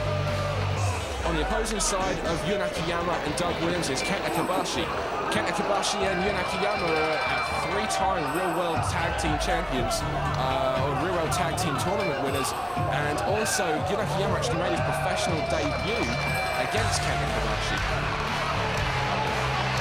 Yun Akiyama is an unbelievable talent there, famed for his explosive suplexes, so get ready to see quite a lot of those, and also his sternest dust. You'll recognise that move, Nick. It's very similar to the James Tyler's Titanic. Just coming on the inside there, like an inside fisherman suplex into like a Titanic. Fantastic. I look forward to keep my eyes out for that one. And obviously the fans very excited that our international guests can be here tonight. Absolutely. And the man who's about to make his way to the ring right now is Shiozaki. Now, he's actually a newcomer to Noah. In fact, he was the sole graduate of the Noah Dojo in 2004. Shiozaki now actually used to serve as a second to the man who he's teaming up with tonight, Kenta Kobashi. So this is actually a big thing for Shiozaki to not only be the tag team partner, man who used to second to the ring, but also on such a big show. Absolutely. I mean, obviously, the last time you saw a match like this was at the Coventry Skydome. Another fantastic tag team contest with the Japanese Loki. And what can be said about the guy who's about to make his way to the ring? Often regarded as the best wrestler in the world. He is a former Global Honored Crown heavyweight champion. He just recently lost that title. He held that title for over 2 years, and he defeated Mitsuharu Misawa on March 1st, 2003, and lost it to Takeshi Rico on March 5th, 2005. Nick, listen to the eruption again. I know you really are in for a special treat here to watch this match. Well, absolutely. I'm incredibly excited. I'll admit, I'm not too familiar with my Japanese wrestling, but the hype and the myth that has surrounded this man is making me incredibly excited for this forthcoming contest. And this man is going to go ahead with one of my favourite British wrestlers, Doug Williams. I am incredibly looking forward to this. He's 38 years old. He made his professional debut in 1988. So he's coming in with a hell of a lot of experience, definitely carrying the experience side for his tag team as opposed to Shiozaki, who's Okay, it's a kind of a sort of handicap situation going on here, but I'm sure that they're going to bring the fight to their opponents tonight. Well, Doug Williams has been professional for 12 years. This is actually only his second year in Pro Wrestling Noah, and listen to the crowd show their respect for Kenta Kobashi. You can see on his face that I think he's a little shocked. Weighing 230 pounds is a former Ring of Honor Pure Champion and a two-time former FWA Heavyweight Champion,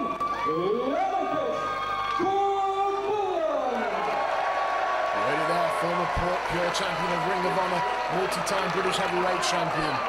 His partner, from outside of Japan, weighing 245 pounds, he's a master of the explosive suplex, a four-time World Tag Team Champion, and a former Noah JC World Heavyweight Champion, Akiyama.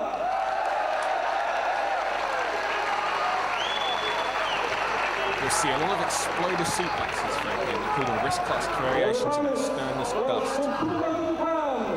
Weighing 220 pounds, one of the most exciting rookies in professional wrestling today, Shiozaki.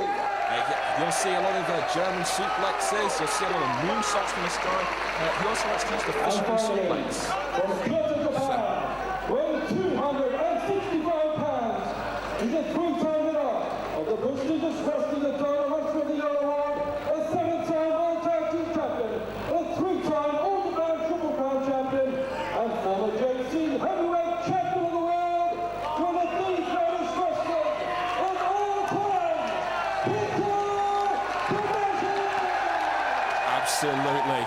The fans throw their streamers to the ring for Kenta Kobashi. Okay, now I mentioned some of the key moves of Akiyama, Shiozaki, Doug Williams. We know very well. He's got the Chaos Theory, rolling German suplex. Kenta Kobashi, everything he does hurts. Ooh, fantastic. Okay, all I'll say is just that he has perhaps the hardest lariat you'll ever see in your life. He has the burning hammer, which is a torture akin to like a neck breaker device. And he also, look out for his chops, Nick. I mean, I'd love to see you defend your Loughborough heavyweight title against Kenta Kobashi. Well, unfortunately, being that he lives outside of Loughborough, that ain't happening anytime soon, thankfully. And here we go, ladies and gentlemen, we are truly building up to something here, and you can feel the boiling point. The audience are primed. The audience are excited to be here, as am I to be in this very commentary booth. Oh, respect being shown here. Doug Williams, Kenta Kobashi shaking hands, Akiyama and Doug Williams shaking hands. Well, I'll admit, Doug Williams as of late in British wrestling has been a bit moody. However, over in Japan, he has maintained his gentleman-like aura, and hopefully this is this Doug Williams we'll see tonight. Okay, we'll start off with Akiyama. I've actually got chills, Nick London, okay, that I'm going to be able to call this match.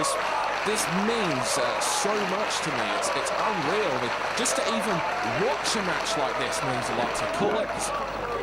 Nice tight look up there. And Kenta Kobashi, you can see he's the bigger of the two. What I say? Now those are the chops you were talking about. Oh, that's just an introduction. Well, Akiyama is it really gets harder than that. Yeah. Oh, let's see. Akiyama's going to do his best to stay away from those chops. These two know each other very well. Like I said, Akiyama actually made his professional wrestling debut against Kenta Kobashi, and the two were real-world tag league winners several times. Whoa! Shoulder tackle. He blocked that knee and then just exploded back with that shoulder tackle. Nicely done. And here comes the anarchist, Doug Williams. The king of the Revolution DDT and the Rolling Chaos Theory German suplex. And the crowd getting behind their fellow countrymen. Absolutely. This is something. This is actually a dream match. This is actually a dream match for British pro wrestling Noah fans to see our own Doug Williams against the man who we said earlier is regarded as the best fighter in the world. Oh my goodness. Well, Doug Williams was not appreciative of that. He's challenging him, got his attention, and again another collar and elbow tie. Kobashi, 6'2", 260 pounds, backs Doug Williams into the corner. Oh, he blocks the shot that time. There's a European Give him some European uppercuts, Doug. That's it, we got a little battle going on here. Kobashi, the Japanese legend, is taking it to Doug Williams, possibly one of the favourite sons of British wrestling right now. Now that was a European uppercut. Absolutely, and Kobashi down on one knee.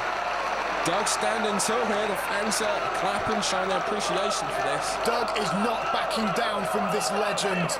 I'm sure many men would be intimidated by the myth that Kobashi brings to the ring, but Doug Williams is having absolutely none of it. But look at Doug Williams' British pale skin. It is in blazed red along the chest, and a vice-like headlock right there. Kobashi now trying for the overhead wrist lock. And it looks like he's getting it. Doug fighting it. Doug Williams, though, bridging down. Trademark there from Doug Williams, and he fights back up. What amazing strength. The warrior from Mainstone, Kent, is finding himself in a tricky position right now. And now the rookie of the ring, Shiozaki. Again, he is in his first year. He graduated of the 2004 Noah Dojo. He was the only graduate, I'd like to point out. Noah's training regimen is unlike that of anything else you'll see anywhere else in the world, and he was the only guy to make it through. How many people tend to go for these sort of dojos? It changes all the time, but it's a very high number of guys who go. And basically it's a case of that'll be cut down in half literally within a day or so. Man, that is just intimidating. I appreciate that the Japanese take their wrestling incredibly serious. I mean, what matches I have seen from Japan, it's so hard-hitting, it's just scary. Akiyama is over the top. Nice drop kick there from Shiozaki. Takes the head. And more experienced Akiyama. Headlock takedown there. It looks like the speed is coming through, but his opponent may be slightly older, but showing no slowdown whatsoever. Great action so far. You know, this is a match you could properly only have in this country. You can have a match like this in America. British fans just love this style of competition. It's methodical, it's intelligent. You have men trying to outdo one another. Absolutely, he's got the control of the wrist there. Doug Williams back into the contest. Absolutely. As well, the inexperience perhaps of Shiozaki allowed himself to be in a position where he could be backed up into the corner. Shiozaki, 23 years of age, still very young. It's very young actually for a Japanese pro wrestler. I mean, a number of years ago, you wouldn't see a 23-year-old in the ring in the position that Shiozaki is in right now. You just get until their late 20s or 30s. Yeah, many guys at that age, 23 years old, I mean, if they were in British wrestling, they would give one of their limbs to be in the ring with Doug the Anarchist Williams. They know they're going to get beaten up, but they know they take something away from that contest. They would learn something from that contest. And maybe this young kid did not truly understand just what Doug Williams means to the people here in Coventry. Tight headlock right here, and he gets the rope, and the referee, Steve Linsky, right there to make the break.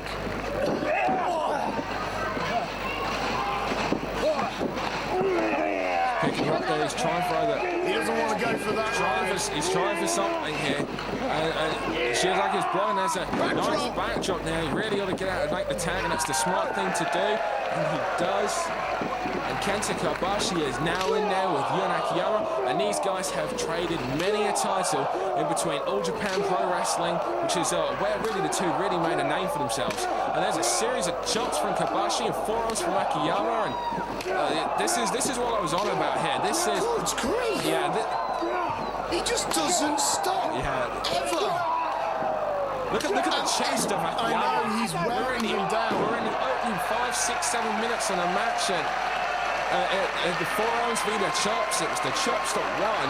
Now this is why so many wrestlers go for those chops. They wear the opponent down. They just tire you, they exhaust you, and mentally it just makes you happy. And there's a crossface right there across the jaw. That is nasty. That is bone on bone, and that could tear the ligaments along the side of the mouth. I'm pretty sure though with these older Japanese wrestlers, I'm sure they've taken quite a few knocks in their time, and it will have toughened up all their ligaments and everything and flows through their bodies, but still, would you really want to be in that kind of grip? Akiyama and Kobashi, actually two-time former All Japan Pro Wrestling Tag Team Champions as well. These guys really know each other very, very well. It's not uncommon, however, in Japan to find guys who have been Tag Team Champions and teamed up for a long time to then be on opposing sides. It's all in the name of competition. Irish whip from Shiozaki. Beautiful drop kick there on Akiyama. Yeah, I can't get over how red his chest is. Seriously, if any cars are driving through, they'd stop. It is that bright, and I am amazed. This young kid really bringing it to the veteran there. Absolutely. I mean, some people would no doubt wonder if there was going to be a bit worry from him. I mean, there's butterflies in his stomach, I think is what, the term I'm looking for, because he's in there with guys such as Kenta Kobashi and Akiyama, and he's still so new. Yeah, butterflies, fish and chips will fix that for you. But he's having a great display here as he locks on that camera clutch, and he's cornered off the ring, much like something that was done to him earlier. Oh, no, he just isn't nuts. Yeah, look at that. He traps the arms, and Kobashi was there. Kobashi just snuck in for a quick chop right there. Look at how red.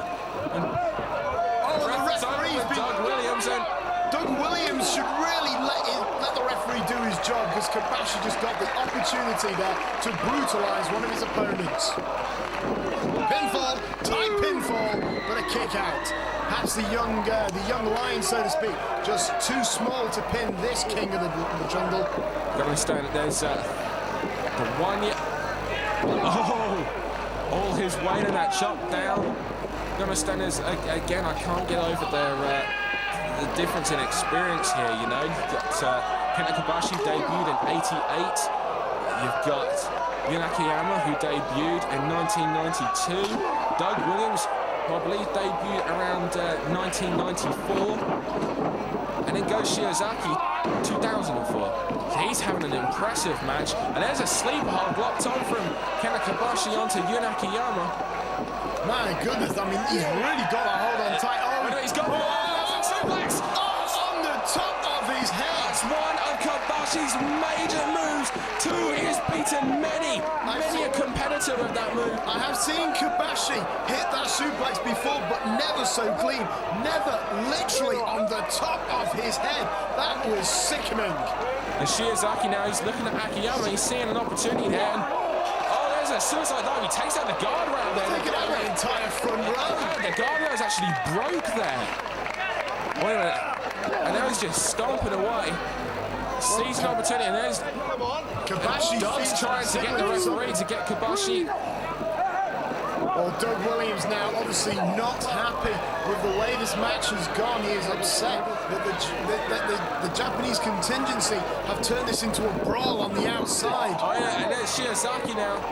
He knocks Doug Williams down. Well, you can bet your bullet that Doug's going to make him pay for that. Tag team wrestling 101, and wait a minute, Kobashi's got a headlock on Akiyama, and DDT oh my gosh! The apron. Once again, look at that. It was the top of his head. Hit the apron as it's so rock solid. He didn't roll with it. He literally compacted his neck on these maneuvers. So that's the half Nelson suplex re-land on his head, and now a DDT. And now back to the chops, and again he's broken the other barrier this time. And why is it the fans keep smiling when some big guy nearly crushes them? I think it's just out of fear. If they weren't smiling, they were crying. And Kobashi makes the cover. Akiyama rolls the right shoulder up. I cannot believe that Steve Linsky didn't count a 3 on that one. I cannot believe he kicked out. And I'm more impressed with the fact that Doug Williams didn't lose his temper and just come storming in. Oh, you're in for a treat. These guys such as Akiyama, they can take an unbelievable amount of punishment. You see a series of knees, and now you get to see this. And here comes another one. We saw this earlier. Now that is some heavy chops. Absolutely, 2. Again, only a 2 count. And those chops have just worn down his opponent. And now the young lion of the contest coming back into the ring. Kobashi now, he had a number of his signature moves out. He's a little bit worn, so what to do, he tags in. The younger, the smaller, the fresher of the 2 goes Shiozaki. And now they're a series of elbows, a series of chops driven down. And you've got to wonder, Steve Linsky, I mean, he doesn't speak Japanese. No, but he does like pain. Tight cover and the kick out. So there's going to be some sort of language barrier here from wrestlers to referee. Well, the Japanese don't understand the word for no, please stop. No. Oh, okay. I don't understand English. I'm sure they're able to make out the screams of pain that they put their opponents through, though, doesn't matter what nationality you're in, it all translates as the same. And there's a nice suplex out the side headlock there from Akiyama. Akiyama showing his strength. Please stop chopping me. It was the Kobashi making sure that Akiyama couldn't get to the corner and tag Doug Williams. And there's a standing frog splash there from Shiozaki, who's thought of as an incredibly hot prospect in Japanese wrestling, especially over in Pro Wrestling Noah. Well, he's showing his skills in Kobashi. Backs Akiyama to the corner. Please don't chop him again. I mean, seriously, even I'm beginning to find it uncomfortable. Oh my goodness, in the top of the chest, in the throat. Look at Akiyama though. He is just taking it. My goodness, this guy has melons between his legs. Takes him to the turnbuckle. Fantastic match thus far. Oh, he's just a chop machine. Absolutely. Oh, blocked the second forearm, but oh my goodness. big chops to the side of the head. Oh my goodness. Is his head still on? Good grief. This is beginning to make the pedigree look tame. He now picks up his worn-down opponent, setting up for a suplex, picks him up and drops him down. Tight pinfall, very tight pinfall. He kept hold of the leg. This is one of the many things that makes Kenta Kobashi so good. And one of the reasons why he held on to that GHC title for 2 years. Well, looks like we might be seeing our first. Looks like we might be seeing our first double team, or our first top rope maneuver of the match, and that is nice. Modified device right there. Tight pinfall, the kick out. It was a suplex. Now another thing that Kenta Kobashi likes to use a suplex into a powerbomb combination called the Orange Crush. He used the suplex and it was met with a crossbody from Shiozaki. Gets a great near fall.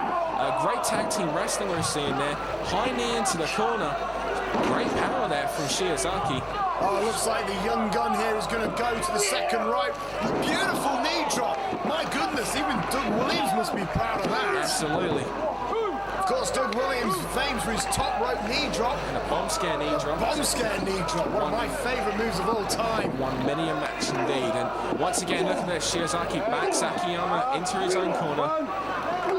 Just he really he did not like that. That's driven Akiyama, but again the numbers getting touched up,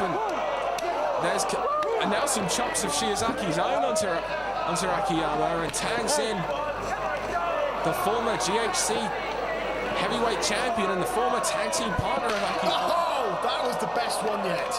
That was the best one yet. And now he brings him into the corner to penalise him with even more chops. One there. Brings him out of the corner, brings him hard, follows through, but a boot to the face. Second rope, knee lift, beautiful opportunity, and he makes the tag. Here comes Doug, and Doug is fresh, and here comes a series of knees from Doug.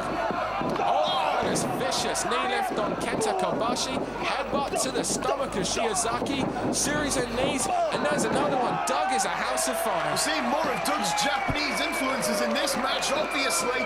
I mean, usually wouldn't have seen those kind of moves, but Doug Williams now with the European uppercut, taking it to the legend. Well, that may have been Japanese-esque, if you say so, but that was a European uppercut that must have made you proud to be British. Oh, it did make me proud to be European, let alone British.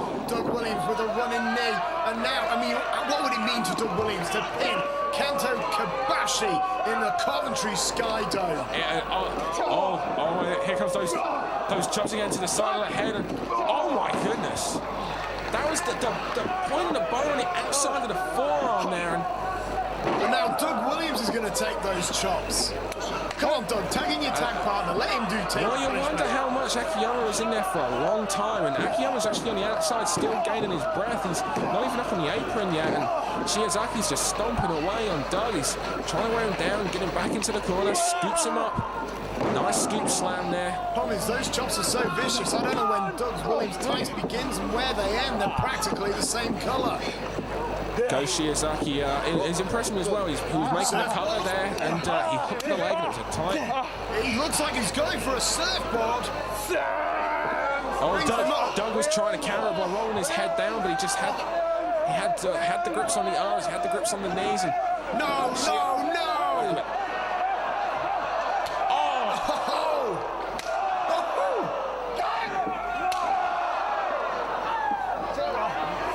Nick, can you believe this now? I'm not quite sure what they're setting up here. Nick. Oh, if that doesn't collapse your windpipe, what will? Goes for the cover there after that. Oh, gets the shoulder up. Great series of double team moves there.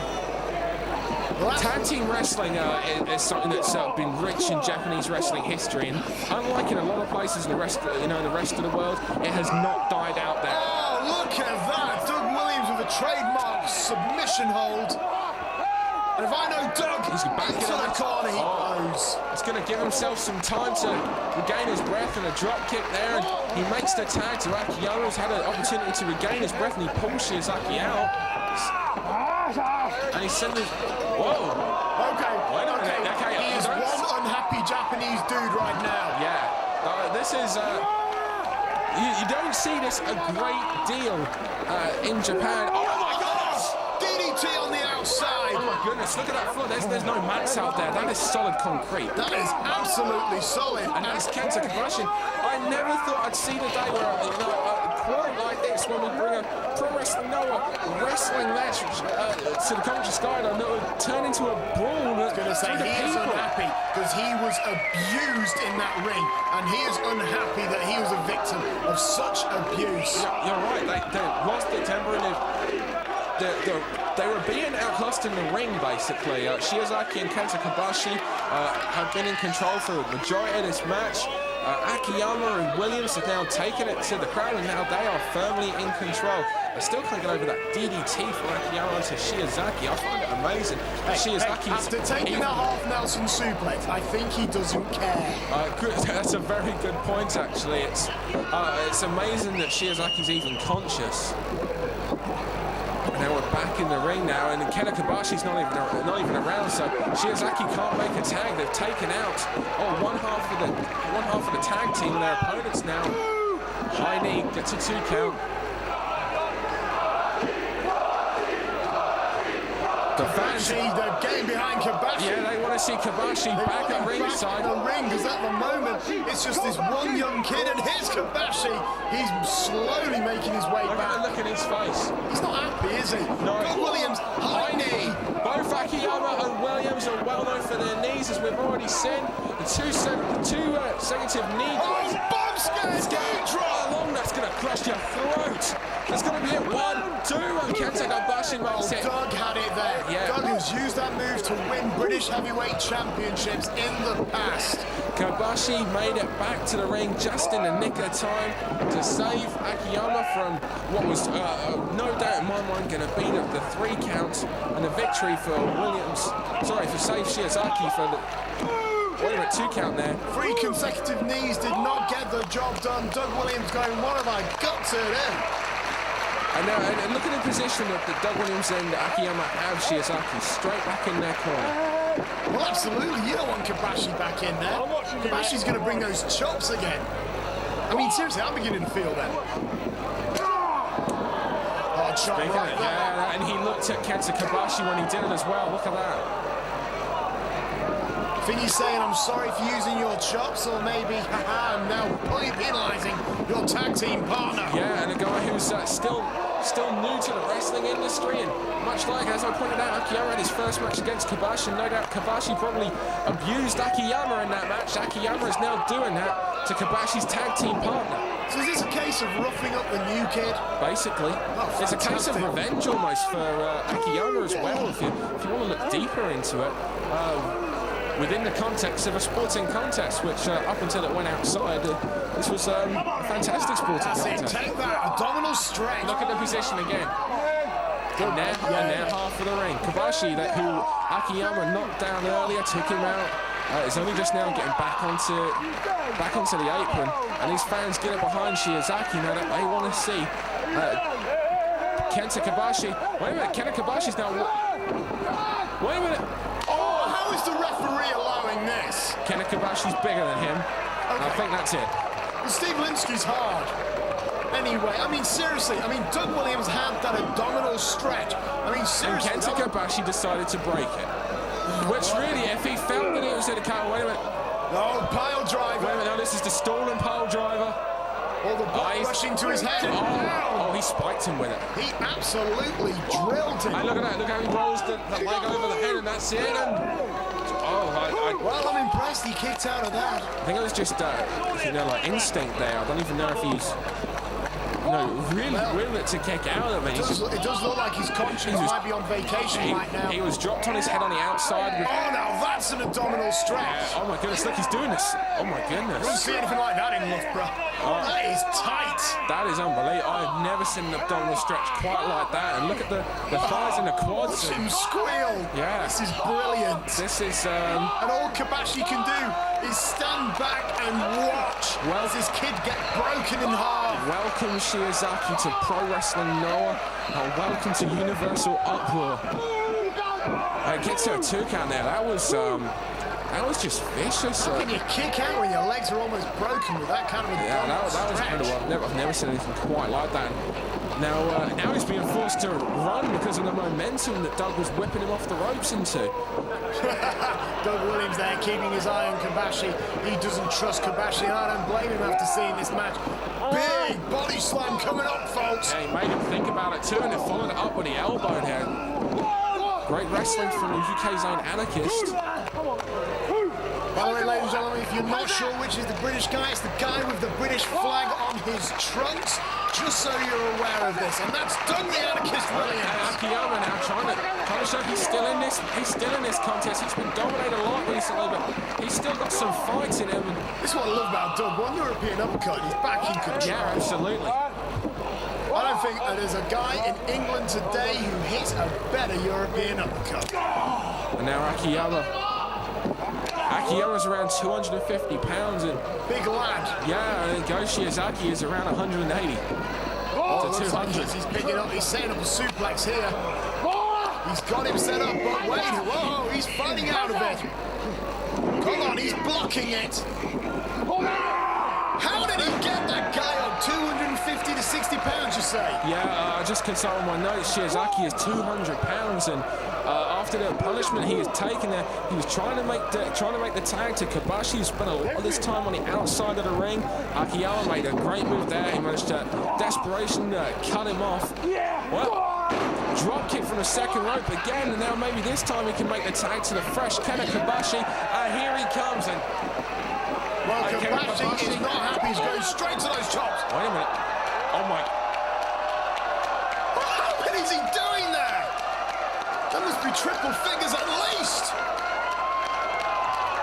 And all his opponent can do is just tense up and take it. How many is he going for?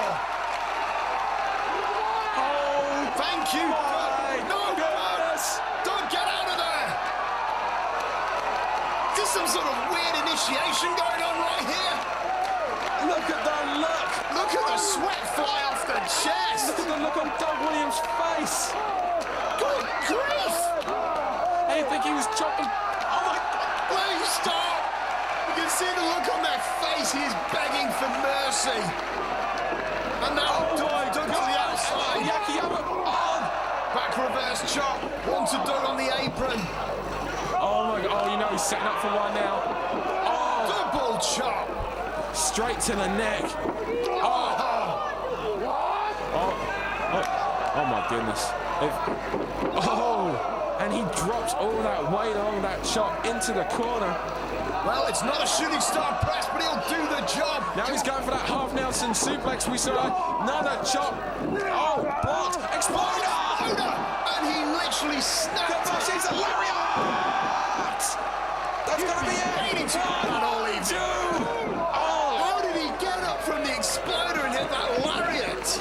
No, here come the chops again, and Williams fires back. Come on, Doug. He doesn't want to be in a position where he takes those chops again. He does that one. High knee. Williams. This is to the crowd. Doug wants the tag. Doug wants the tag. He wants to be in this match. He knows he's fresh with the 2 now. He's got that adrenaline going, and the crowd are chanting, "This is awesome." He needs Nick to London, it indeed is. Oh, Shiozaki just flying forearm and European uppercuts. My money's on Dutt. My money's on Dutt right here. Wait a minute. Blocked. Backslide. No. Forearm blocked. Forearms to Doug's zone. There's so much offense going on here. This is Japanese strong style mixed with British, unbelievable British quality wrestling here. And what a match. Absolutely. And now the young lion climbing to the top rope. Doug not sure where he is. Shiozaki hits the drop kick and covers 1, 2, and 3. Doug Williams with an authoritative kick out, but only just. Split second now, this match. Here comes that fisherman suplex I was telling you about earlier. Doug knows he can't get hit with that. And he's going for it again, trying to soften him up with those forearms. No way, I've seen Doug hit fisherman suplexes better than any Japanese competitor, surely. Oh my goodness, look at that, and bounces off the ropes again and all. Oh, takes the frost kick. Oh, he's got to take it this time. He got it. Fisherman buster. Absolutely devastating. He hooks the leg. Pinfall, kick out. You've got to believe that split second he wasn't able to hook the leg with it. Was what was able to give Doug enough to kick out. And now he's going for the German suplex. Doug one of Shiozaki's reverses. Or maybe he'll try and hit the chaos theory from here. Elbow shots. Oh, takes the knee, takes the wheel out. Oh my goodness, knockout shots. And here comes those chops again. Wait a minute. No! Half Nelson on the back of his head. That could break his neck. Exploder. Beautifully executed. German suplex right on the side of his neck and his shoulder, and all 4 men are down. Nick London, what a match! We just saw a half Nelson. We then saw the exploder. We saw the German suplex. Everyone is dead in the middle of that ring here at Universal Uproar. And 2,500 people brought to their feet. And in unison, clapping in appreciation for the action we are seeing here in Coventry. Doug's digging deep. Doug's up on his feet. Doug's up first. Shiozaki's up in the other corner. Who's going to make the first move? It's Shiozaki with that running forearm. Now he's going to hit the German suplex. He got it. It's time. He must have it fully. Akiyama with the save. Doug Williams was saved by a whisker right Kenta there. Kobashi pulls Akiyama out. He sees that Shiozaki has the offense. He has the momentum in his favor. The moonsault press. He got the kill. 1, 2, 3. No! Doug Williams with all his British pride has kicked out. Kenta Kobashi holding Akiyama in the corner. He couldn't make the save. Doug, with everything in him, had to do that himself. Kobashi now has Akiyama with some chops. By the way, he's just exposed the knee. How risky is that?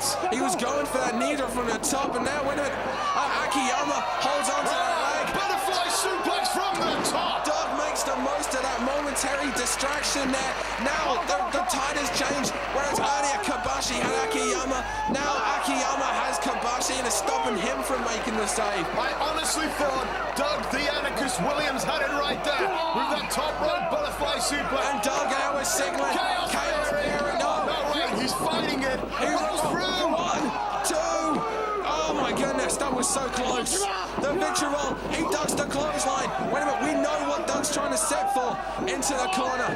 With a side suplex coming up. No, Shiozaki from behind. It's getting quick. Chaos Theory.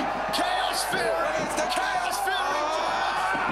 He gets it. 2, 3. Oh, the Anarchist Williams, for all his fellow British men in the audience tonight, used the Chaos Theory German suplex and took the victory. Oh my goodness, Nick London, what a match we have just witnessed. And it was our own son, Doug the Anarchist Williams, Britain's own, that takes the victory for he and Akiyama by pinning Go Shiozaki with an unbelievable Chaos Theory. The way he picked him up, it was an Everest style. He held him up there and dropped him when he got him to the right height. Unbelievable momentum. Doug, you made us proud, and actually all 4 of these men made us proud to be wrestling fans. Nick London, what a match. Absolutely, and obviously Doug Williams sent a message to Kenta Kobashi. If you're going to bring the chops, I'll bring the applesauce and eat it for breakfast. Ladies and gentlemen, what an awesome awesome contest that was. I might just watch more Japanese wrestling just off the back of that. Hell, I'm up for rewinding this match and watching it again. What a match. You see that the chops that were given from Kenta Kobashi to Akiyama and Doug, and for Doug to then come back and but look at this, look at the way they're looking at Shiozaki. Shiozaki really done himself proud, and all three men looking at him, and he has earned some respect. Hey, it took the Chaos Theory German suplex to finally put that difficult little out of the way. Absolutely. And look at this, you've got to show respect from Akiyama. This is a big thing in Japan for those two to shake hands. What a match, what a match. We see the fans from Japan have actually travelled across to here in Coventry to see this. Look at this, Kenta Kobashi raising the arm of Shiozaki, and I can't blame him. What an impressive performance from that young man. Akiyama and Williams making our way back to the ring, successful. And there's Kenta Kobashi and his European wrestling debut, his British wrestling debut, bowing to the crowd. We can only bow back to him for being such a tremendous fighter. What a match. And look at it, he stands in the ring. He may not have won, but look at the appreciation from this crowd. Absolutely. You don't have to win a match to sometimes win the day. Ladies and gentlemen, awesome contest. Dan Reed, surely you enjoy it and I enjoy it. Phenomenal contest. There's just nothing else I can really say about it. This is going to go back to Japan, and the people the people there are going to watch it, and they're going to love this match just as much as we did. And I just hope, Nick London, that we get to see these four guys go at it again. You know what? I'm going to travel over to the Budokan Hall, and I think I'll watch this match myself again. Actually, does that mean our voices are going to go over to Japan as well? Does this mean I get to irritate a whole new continent? Yes, it does. Wonderful! I've just achieved my next to-do on the list. This, ladies and gentlemen, what a match we just saw here.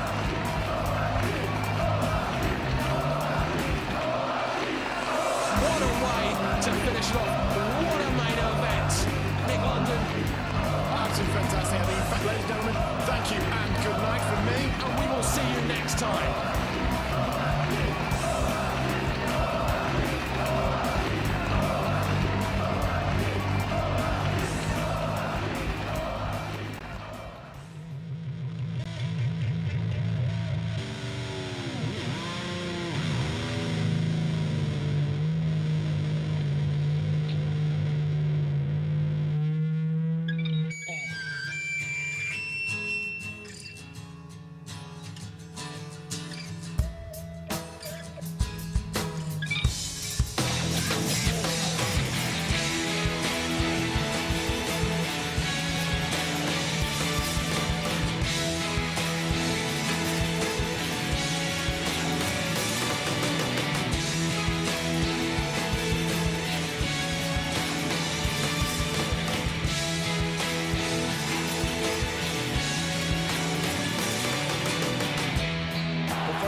Being in England, it's a totally different atmosphere. I mean, in America, it's a difference in fans. I mean, whenever you come to England, these fans, they're just all about wrestling. They want to see good wrestling entertainment.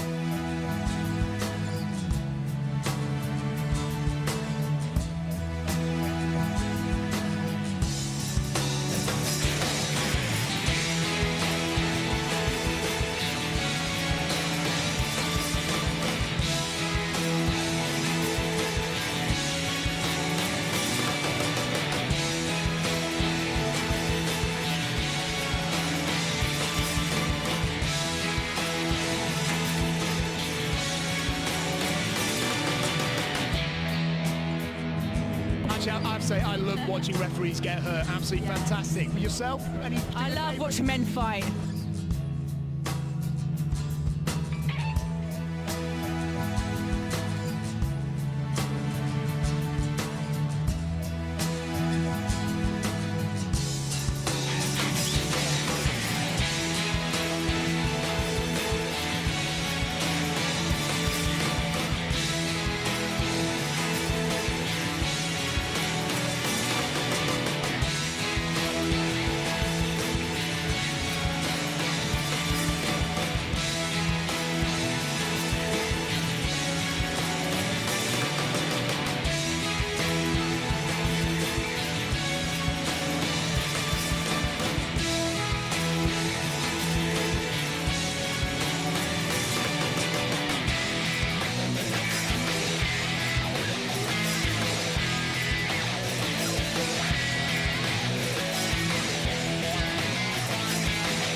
what do you think of the show? What do you think of the show? Awesome, man.